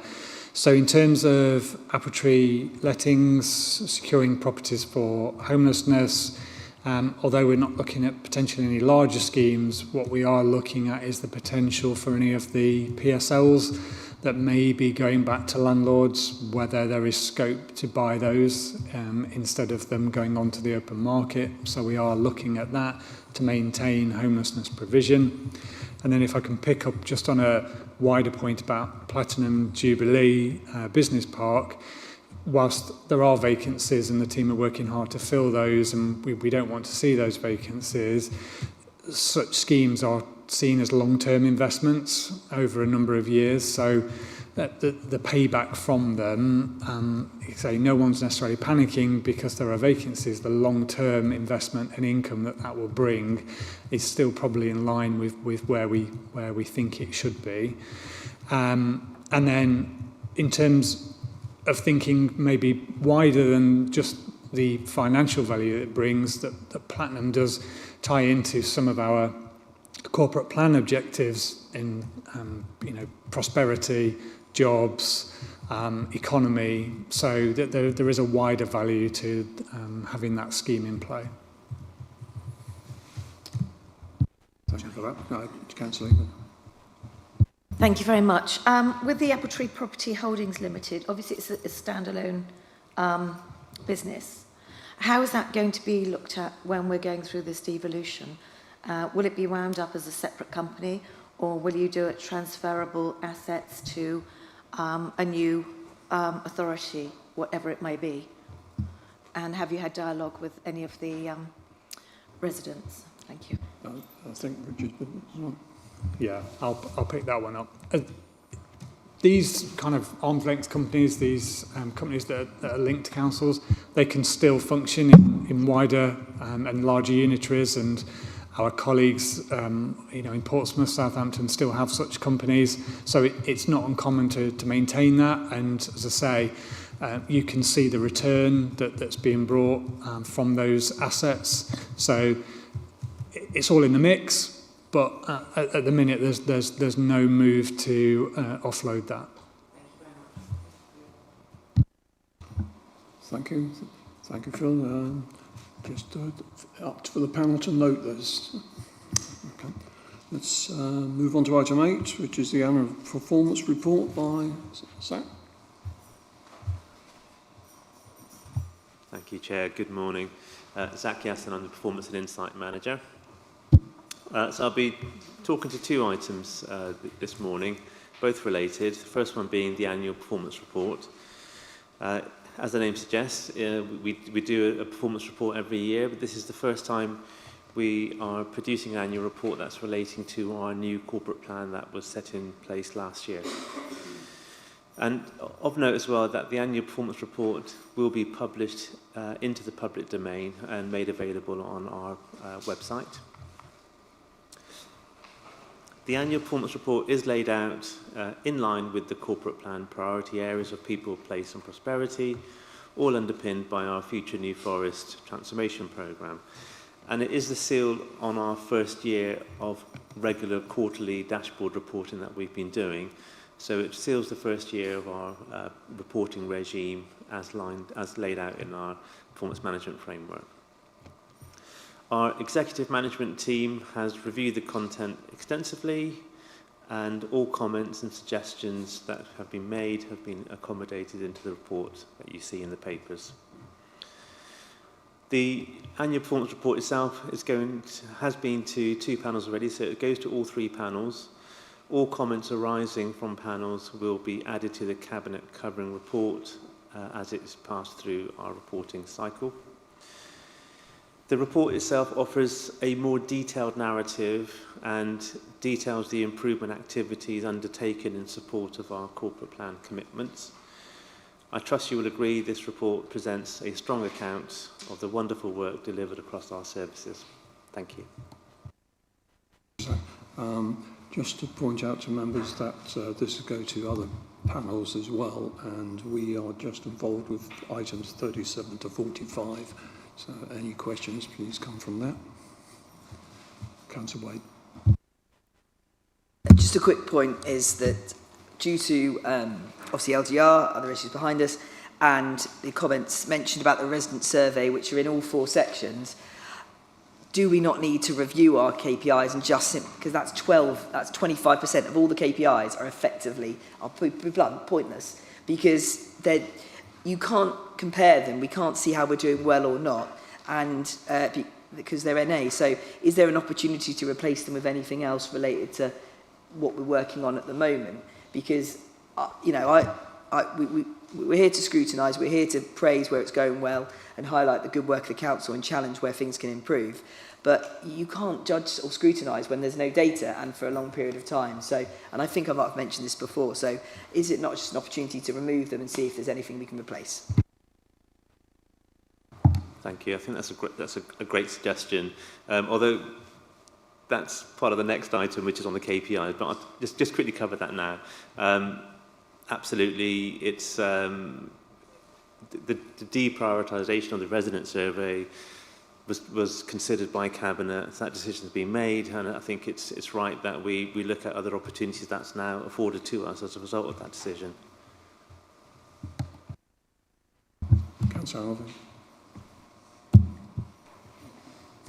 Yeah, thank you. It's just, I don't want to, I'm not hoping for a big debate on this. I just want to remark that under the prosperity headlines, we've got, I think it's 6 KPIs, and they are either to be confirmed or not applicable. So I'm not sure what purpose it serves.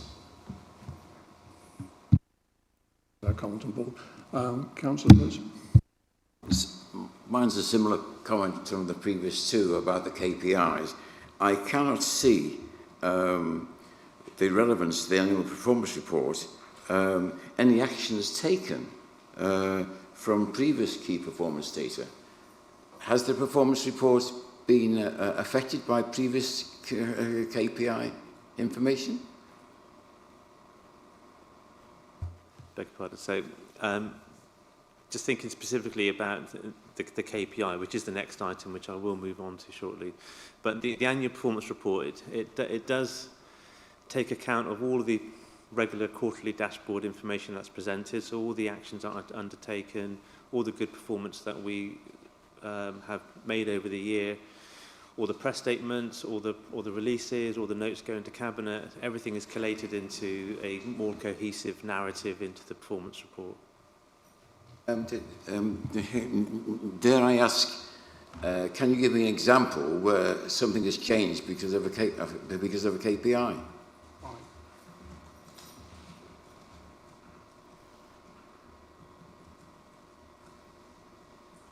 So, just to give an example there, specifically about a KPI, there are lots of examples of things that we've done differently. I think one of the important things is we've represented the KPI dashboard this time. Top of my head, council tax collection was below target. There was some mitigation offered, and we've seen that the performance in the last quarter of the year has improved and has landed where we expect it to be. And that's the point of the narrative, really, that it gives panel members and Cabinet an opportunity to cross-examine the mitigation offered by the services, what the narrative is saying, and actually revisit that, because as the story grows, to make sure that there is scrutiny applied, and those actions that are promised and offered actually come through to fruition and are delivered. Thank you. Councillor Wade, did you have your hand up on that? No. Or Councillor Davison? Yeah, it's just on the looking at the target review summary, which I think is Appendix 2. Obviously, not really our area, but quite a few obviously you've looked at removing, because obviously, again, as we've had discussions in this, there's very little that we can do as a council on these measures. So I'm glad to see that, so thank you, you have taken some action there. But it's also just to look at that in the context of the annual performance report. It's very difficult to judge annual performance when those indicators are the indicators used. All I can say is thank you for your work on this and to keep it in review going forward.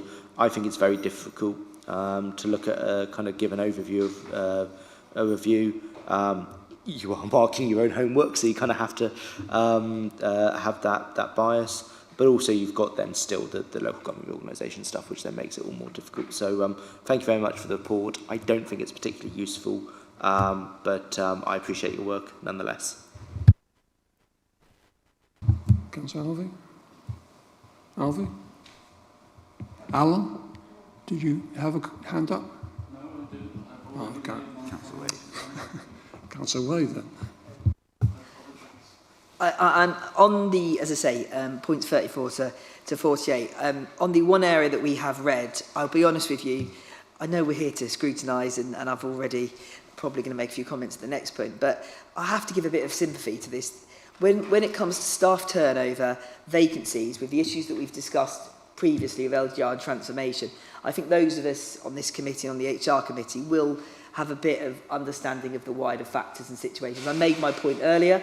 The reality is that public services, including one where I work, you go through restructures, you go for consultations. If you were coming to get a job, why would and you wanted job security, you'd have that at the back of your mind, particularly if the lower level paid. There will be things that we will need to look at for staff turnover, about careers, development, moving forward, and obviously I do know that. Please correct me if I'm wrong, but the average number of sick days and absence per employee, that's heightened by sort of older and people do more physical roles, such as in waste and recycling. So that is just the nature of the role, and that's something to take into account. So people might look at that and go, oh, it's a lot of people in office, but there are a lot of wider factors into this. And I do appreciate the challenges with trying to bring people in when we do not know the future of this council. And the concerns of our existing staff. So while that's the area that's in red, I have more concerns and scrutiny over other areas than I do of that, because I think there's a very good reason why that's there.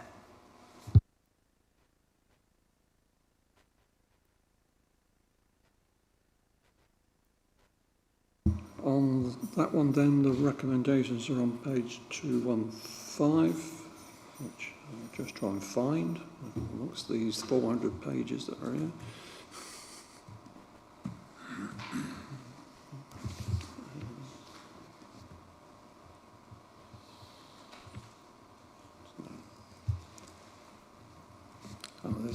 Recommendation is the Resource and Transformation Overview and Scrutiny Panel review the corporate plan and annual. So we've done the review. Thank you very much. Still with you, Zach. Item 9, which is the key performance data. Thank you. Although we've covered a couple of things, I think it's worth going through this and allowing opportunity for further questions.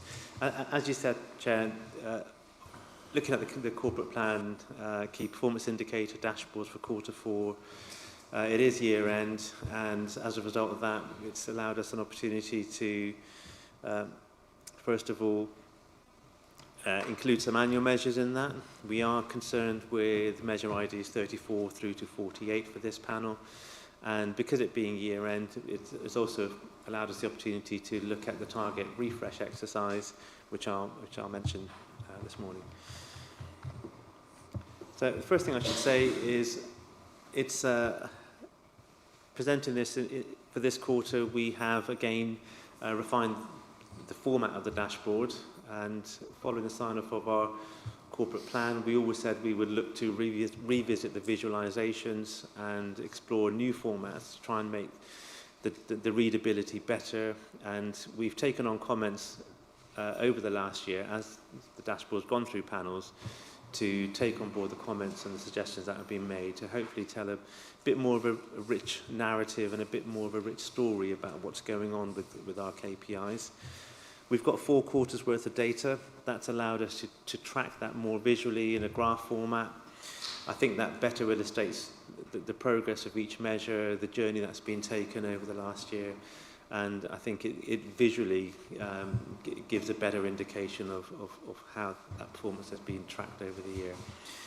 Each KPI still has what we're calling the metadata, which is in the top right of the measure, that tells us what good looks like and what is our preferred direction of travel, our targets, and it gives the 4 RAG statuses over the last year. And we've also included, as I mentioned earlier, the narrative history. So giving us that comprehensive view of the story behind each of the performance trends, what the emerging patterns look like, and it allows panels and cabinets to undertake some cross-examination of previously submitted narratives. And I've given that example of the council tax, where control measures have been put in place or mitigation that's been taken by the service. We want to see that in subsequent quarters affecting the change that we expect to see. So hopefully you'll be able to see that and some good examples there. Looking at the specific measures, there are 32 of the KPIs that have been updated with data. 10 of them are marked for consideration at resources and transformation. Becky mentioned that our vacancies filled first time has been excellent. 81% of our vacancies are being reported as being filled first time through the year. And that's been green all the way through. Councillors mentioned our annual figures for staff turnover being 13%, and this is being RAG rated. So there were 108 leavers over the last year. And as Becky has said, the exit interviews are an optional thing, and they are seldom taken up.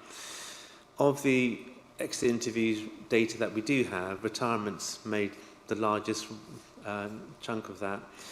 However, we feel that we could do a bit more to understand a little bit about the other levers. So our HR department are undertaking a data gathering exercise, and they will monitor the results.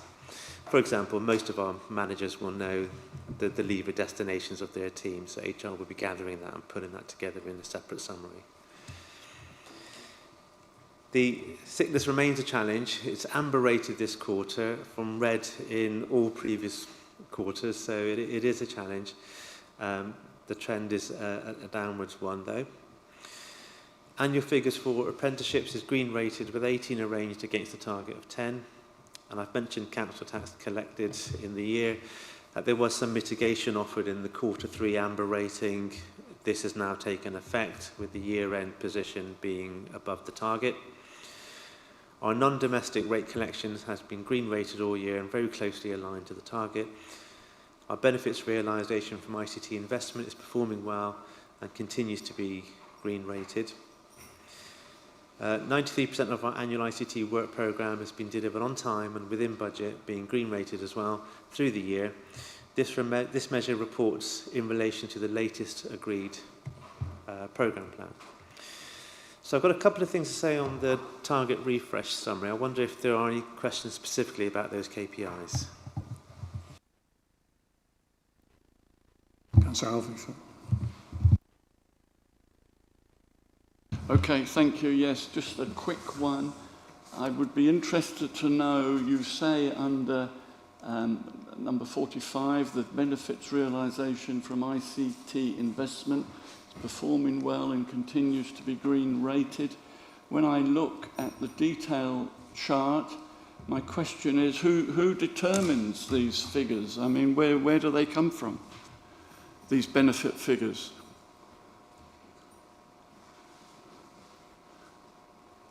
Yeah, I'm happy to come in on that. So with each digital project, as part of the project initiation and the specification of that project, the service and the ICT team will determine what benefits, what the objectives are, what we're trying to get out of that investment.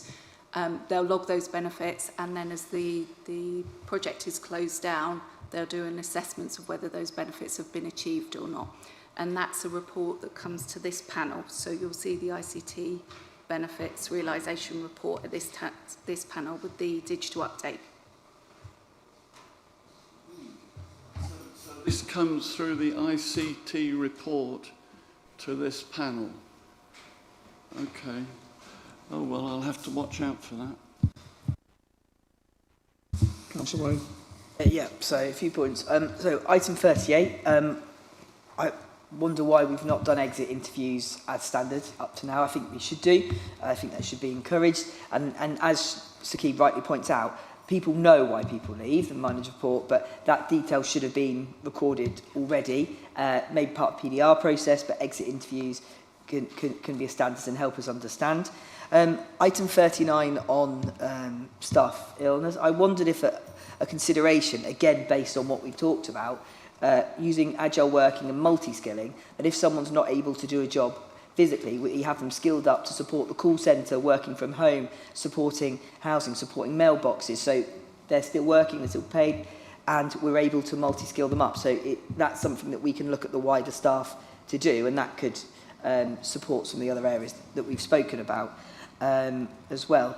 I do think the ICT target is very good, but I do think maybe IT need to set themselves an original higher target, because while I've been on this panel, they've always achieved 95-90%. Maybe they put themselves on a, they need to review the target to beat. 70% was more than manageable based on what we know, how effective that they work. And talking about ones that I've mentioned that are pointless, that we can't judge because of the survey, is it possible that we could add one to do with annual complaints, year on year perhaps, staff wellbeing survey that can be done, or even an online customer surveys that target, such as on IT and online, because we know a lot of our residents are going through, using the planning, using housing, using other aspects online. What is their feedback on how that's going? Something that isn't, that it's a more targeted survey, but something that could be achieved, and we could look at the perception of residents and have that as a KPI relevant to sort of what we're doing. So those are just sort of 3 suggestions I'd have for future KPIs. Thank you. We'll certainly take those away for consideration.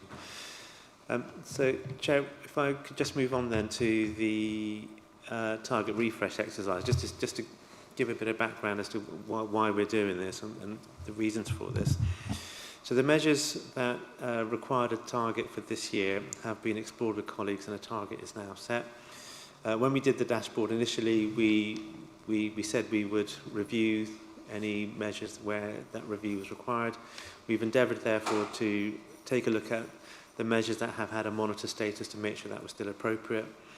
And some of our measures have, of course, been impacted by the changes arising from the reprioritisation activity that took place earlier this year, and therefore impacted by LGR. The key thing here we've mentioned already really is that the 6 measures across the dashboard were sourced from the resident survey, and we're currently unable to confirm a date for when the next resident survey will happen. And the reasons for that were all noted in the Cabinet decision paper. So that decision was made by Cabinet, and for all the reasons that were noted there. But I think crucially for me is in the development of the corporate plan, we've really listened to our residents, and that's been really important. We've made sure that there's accountability and there's transparency. So the last resident survey that took place, we made sure that all of those comments and resident feedback was embedded within the corporate plan, and that really led the direction for our focus and our priorities for the next 4 years. To have done that resident survey this year and not be able to effect the right changes that we wanted, or those changes then to be outside of our control, was something we felt wasn't something that our residents would expect us to do or want us to see us doing. So aside from those resident survey changes, there are no other for panel consideration this morning on the target refresh. Thank you. Is anybody waiting to speak? I think we've covered everybody. So we're just comments to be passed onwards to consideration by Cabinet. Right. Thank you, Sam. Now we move on to item 10, which is complaints, performance and service improvements. Amanda. Thank you, Chairman. Amanda Wilson, Service Manager for Legal and Information Governance. The main purpose of the report is to provide members of the panel with the annual complaints, performance and service improvement report for the financial year 24-25. The Council is under the jurisdiction of 2 ombudsmen in relation to its complaints handling. The Housing Ombudsman for complaints from tenants to the Council in its capacity as their landlord, and the Local Government and Social Care Ombudsman for all other complaints.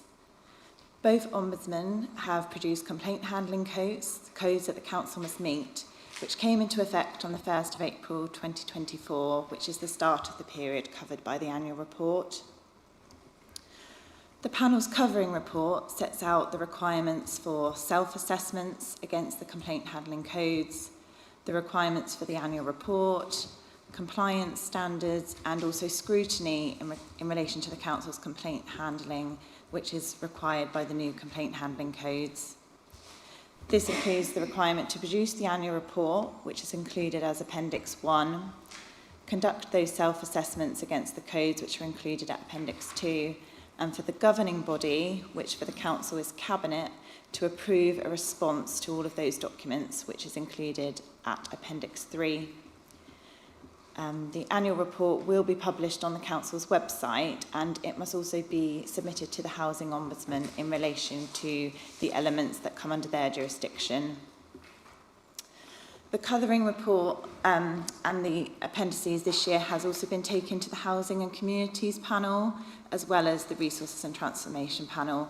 The increased scrutiny requirements and the particular interest of the Housing and Communities panel in the housing elements meant that officers felt it was appropriate for both panels to have the opportunity to review it ahead of it being taken to Cabinet for approval in July. In the annual report, members' attention is particularly drawn to a number of sections in the report, including Section 5, which provides an overview of the numbers of complaints received, complaint findings, themes, stages and timescales, as well as Section 6, which includes the same information but specifically for tenant complaints. Section 9 includes some learning examples, providing case studies where complaints have been used to drive service improvements and make positive changes, which is a really important aspect of the council's complaints handling. Section 10, which covers the ombudsman decisions that have been received during the relevant financial year. The annual report also includes examples of where complaints have not been accepted and the reasons for those, and also provides examples of some of the compliments and positive feedback that has been received across services. These have been included to recognise some of the really positive experiences that customers and tenants have received during the financial year. The recommendation is for the panel to note the annual report. Chairman, that brings me to the end of my introduction, but I'm happy to take questions. Thank you. Just noticing on your comparison of complaints that obviously it's quite high where you got planning, but there was 42 of those, wasn't there? There was one planning application.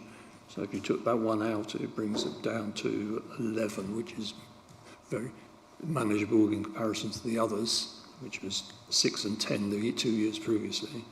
And obviously the waste management would probably have quite a few complaints because of the new waste procedure, so that makes it stand out more so this year than any other.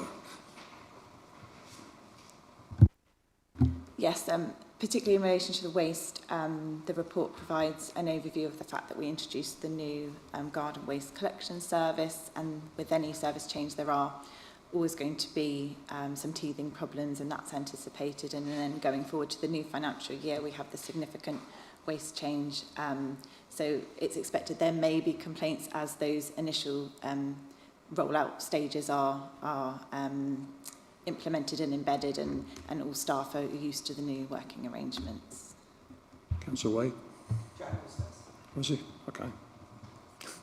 Thank you. Yeah, I'd say on the waste one, your level of complaints next year is going to be a lot larger. I would say on the action, it was good to see that you'll introduce a new theme of record keeping from complaints of poor communication, which, as you've rightly put in the report, certainly from when I've been speaking to residents, that's been one of their biggest complaints. So I think that's good to see, to keep track of that, and hopefully that will drive improvements then going forward. So thank you for this, and obviously, yeah, I'd say the waste and service will be significantly higher next year, and I'm pleased to see that for most other areas it's pretty much stayed still, apart from a couple of slight increases in the landlord side. we had a planning one last year that sort of also skewed it, if we remember, because I remember the report from the year before, it was about 29, it was related to one planning issue, and I remember that was brought up. What I think will be interesting, because obviously this will only account, as you say, for garden waste, won't account for the new waste process, because it was up to 31st of March 2024. I'm not saying that you come and present the report, but I think it'll be useful to have sort of a monthly guide, because you can actually link it to the new strategy and the new service coming in when it comes in the 3 sections. So, for example, where I live, it won't be on next year's report because we don't get it till April. So the new service and feedback, I mean, we're being a bit negative. It might have a lot of positive feedback, hopefully. But it's a good way of us sort of analysing and focusing the complaints, that they're not on separate matters like, you know, that are do with specific customer complaints, as opposed to sort of the wider service change. So we can try and analyse monthly where the complaints are coming in. So, for example, April, May is a new service. Is it October? Sorry, for section 2. But so then you can sort of focus it and go, that's why that's there, and then sort of, so we can analyse this a bit more understandably. From a council perspective, I still don't think a lot of people choose to complain, or they probably comment on a social media page, or they'll raise it with a councillor. They won't put in an official complaint, as it were, and the issue will be resolved. And we try not to, and I can speak for myself, encourage it too much if the issue is resolved. But I have offered that as an option this week. And it is communication, and it is landlord tenancies, and it's quick responses that are the issues, alongside sort of waste collection, and bin bags was the main issue last year. The numbers have gone up, but I can understand it, and it is still a relatively small percentage, bear in mind the number of people live here and the number of services and interactions that we do. So I actually don't mind it rising. I just think the more we make us, as it's quoted in here, happy to take on feedback on board, that's what we've got to do. But anticipate in the next 2 reports that the number's going to probably go quite higher in a particular section. Yes, if I could come in, Chairman. Just to say, on the previous planning report, the report that covered the previous case where there was a lot of complaints about one planning matter, that was actually related to the same figures, because that was a half-yearly update at that point. So it was that same planning matter that is now captured in the full year report. I think the point that you make about the rollout of the waste service change and the particular phases and the addresses, I think is a really good one, and that's something that I can take forward with the team in terms of looking at where complaints are coming in. Are they within a phase, or is it just a business as usual issue with any waste collection? So we can look at addresses, and we can look at what phase they're in, and yes, acknowledging that it's anticipated there will be increasing complaints as a new service is rolled out and embedded. Councillor? Just to say thank you for a very comprehensive report. I certainly enjoyed reading the case studies. I find those very helpful. I've just got a couple of questions on page 288, 5 all complaints. 76% of complaints have been resolved at stage 1. What does that mean? Does that mean the phone call has been answered or a letter has been sent? So how does that work, that it's answered at stage 1? And is it finished at stage 1 or is the follow-up afterwards? So within the corporate complaints procedure, we have 2 formal stages internally. The first stage is dealt with by the service manager, and then the second stage is dealt with by the monitoring officer on behalf of the chief executive. So where we say a complaint is resolved at stage 1, it means that a stage 1 response has gone and they have chosen not to then escalate it internally to the next stage. So we include that as a measure, because what we're trying to achieve is complaints being resolved at the earliest possible opportunity within the corporate complaints procedure. So hopefully if they're resolved at stage 1, that is that earliest opportunity once it's in that formal process. It's all finished then at stage 1, is it? It's all completed? Yeah, so they haven't chosen to escalate it. And the inference from that would be that they are satisfied, because they are given the right to escalate the complaint to the next stage if they remain dissatisfied. I've just got one other question. is there a training facility or a training program for staff in dealing with complaints ongoing? So that's something that is included in the report as one of the actions that we're trying to take forward to roll out a training programme generally for all staff about recognising what is a complaint, understanding the corporate complaints procedure and what it is they should do if they come across a complaint. And then in relation to the actual handling of the complaints, training has been delivered in the past through the leadership team to the service managers who deal with those complaints. And again, that's something that we'll be looking to cover again going forward. Thank you. Thank you.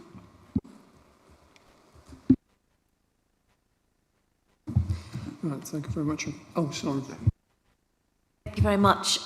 Just as you're sort of saying that you're looking for it, my phone has not been so popular since the waste management rollout, and I put it like that, because of the demographic that live in my area.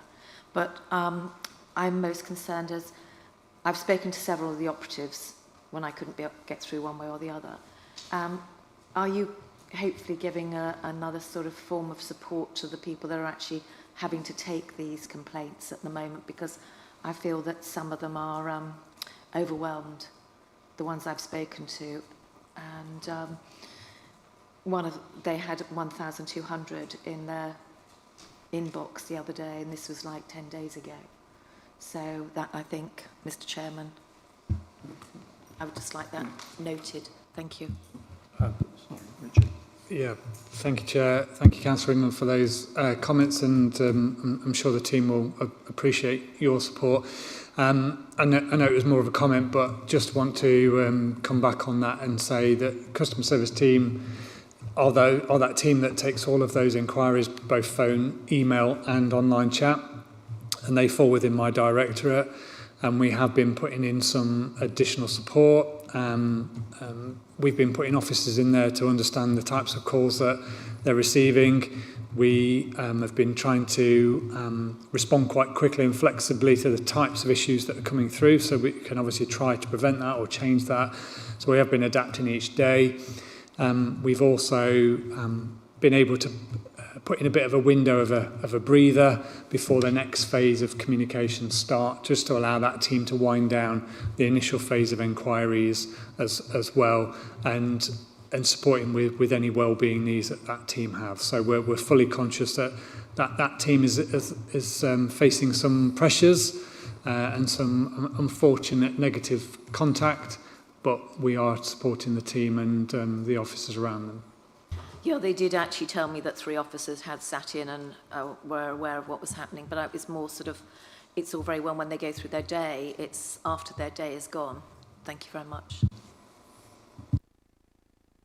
Thank you, Amanda.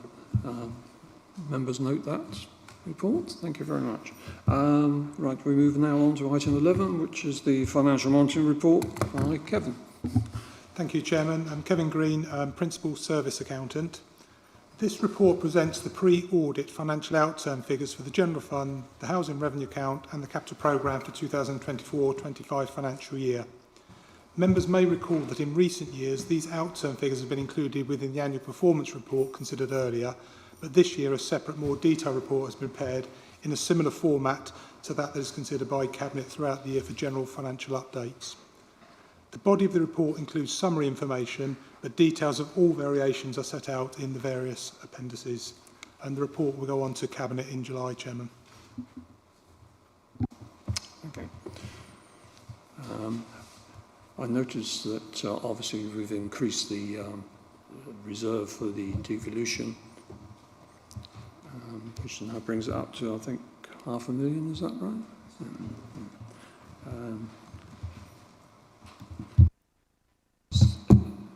Okay, I'll go with that. Anybody, any questions on this?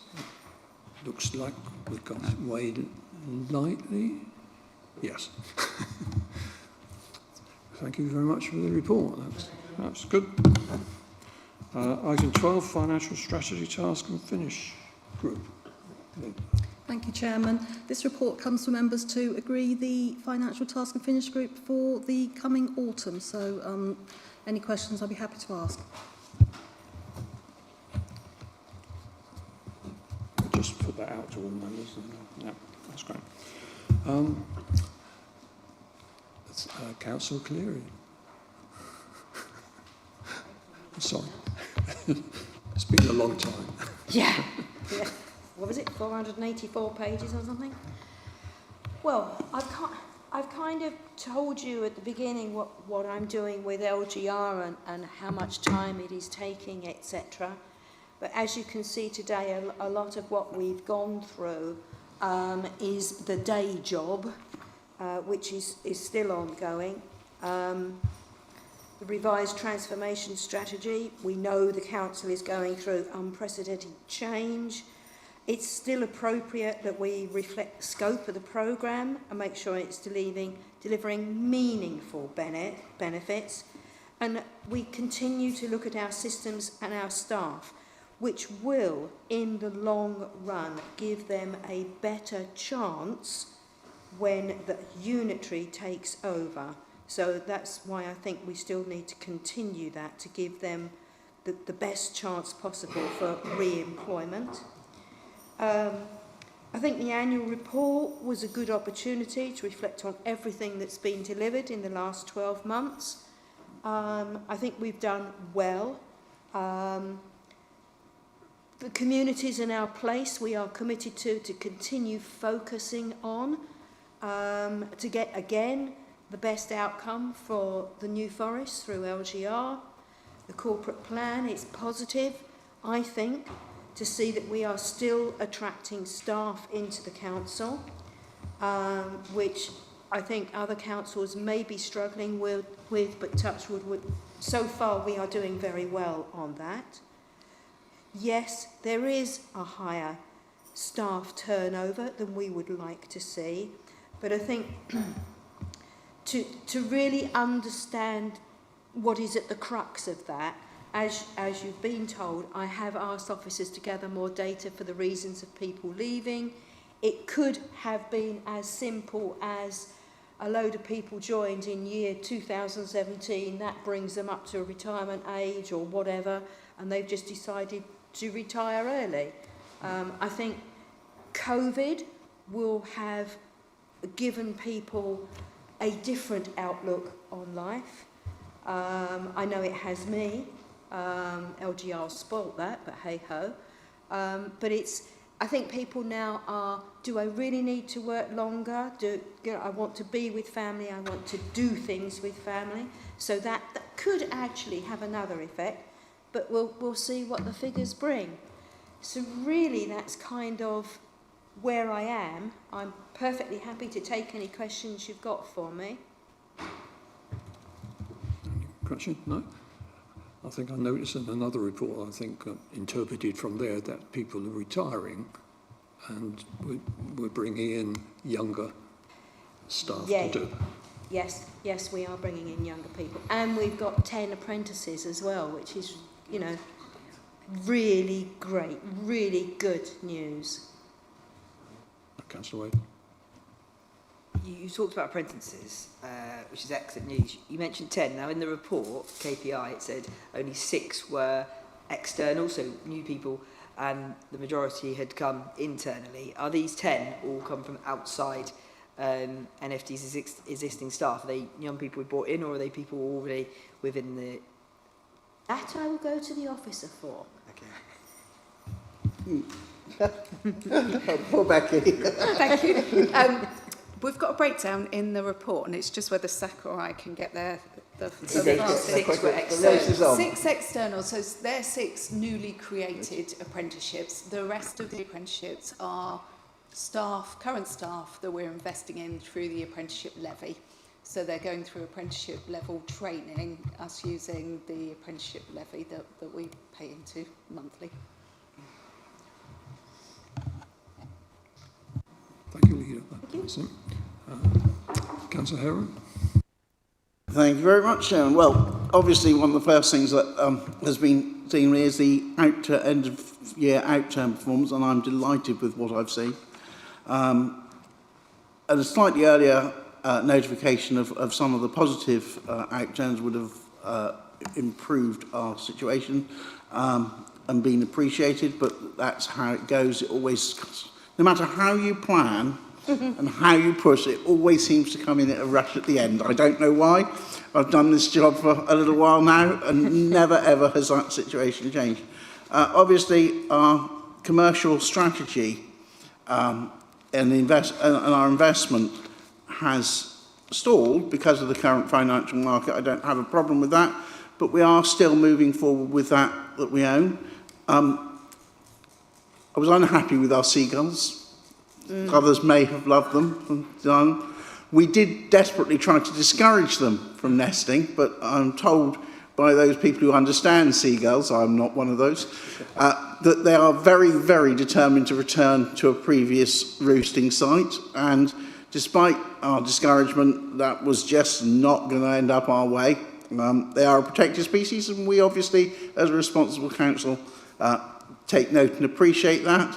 And in September, when they push off, when they fly, they fledge, we will return to getting that into order. I still consider that an excellent property that we invested in. It became particularly handy, I think, from those in waste when they suddenly realised quite how much space all those wheelie bins took up, that we did actually have a site available for them to come into. So in some ways it helped considerably. It would have helped them more if they could have used the internal space as well if the seagulls had departed, but we can't have everything in this life.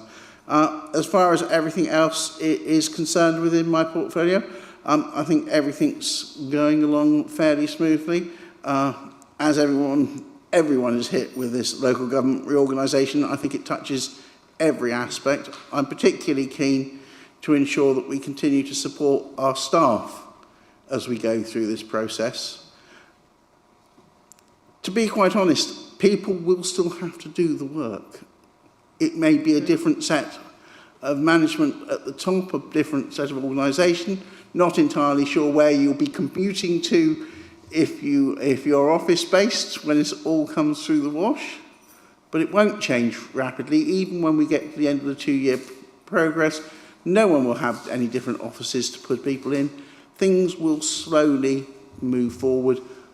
Our staff, as we all know, do a fantastic and amazing job serving our community. I hope that the changes will not impact too hard on them and the way things change, but they will still be appreciated and will still continue to deliver those services long after the point when we, all of us, I don't know how many will go forward and stick their head above the parapet for election to whatever new authority comes forward. There will be less from this area, no doubt, but we are the at-risk people, I think, not our staff. Our staff will continue to be appreciated, and as always, happy to take questions. Thank you. Councillor Wade.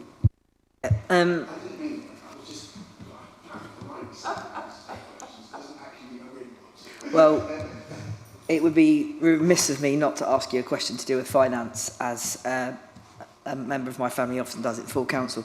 So firstly, on one side, I noticed there was a lot in the report of grant funding, interest rates that were coming in higher than expected, budgets that we spent lower than we'd anticipated, vacancies contributing to it, and obviously there's been rephasings and moving funds into sort of capital reserve and housing reserves.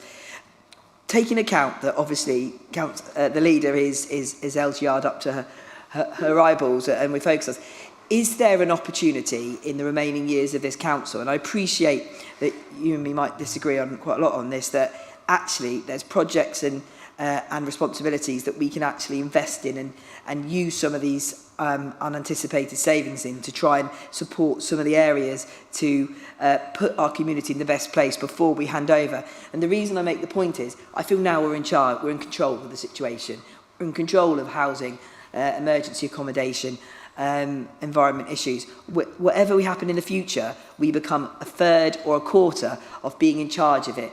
And from a purely selfish point of view, housing and emergency temporary accommodation issues are a desperate situation. Is now not the opportunity to do that when we have a bit of power. And one final point is, have you interrogated why, out of all the positives, we've had a budget shortfall of 107,000 in car parking income against budget, and do we know why?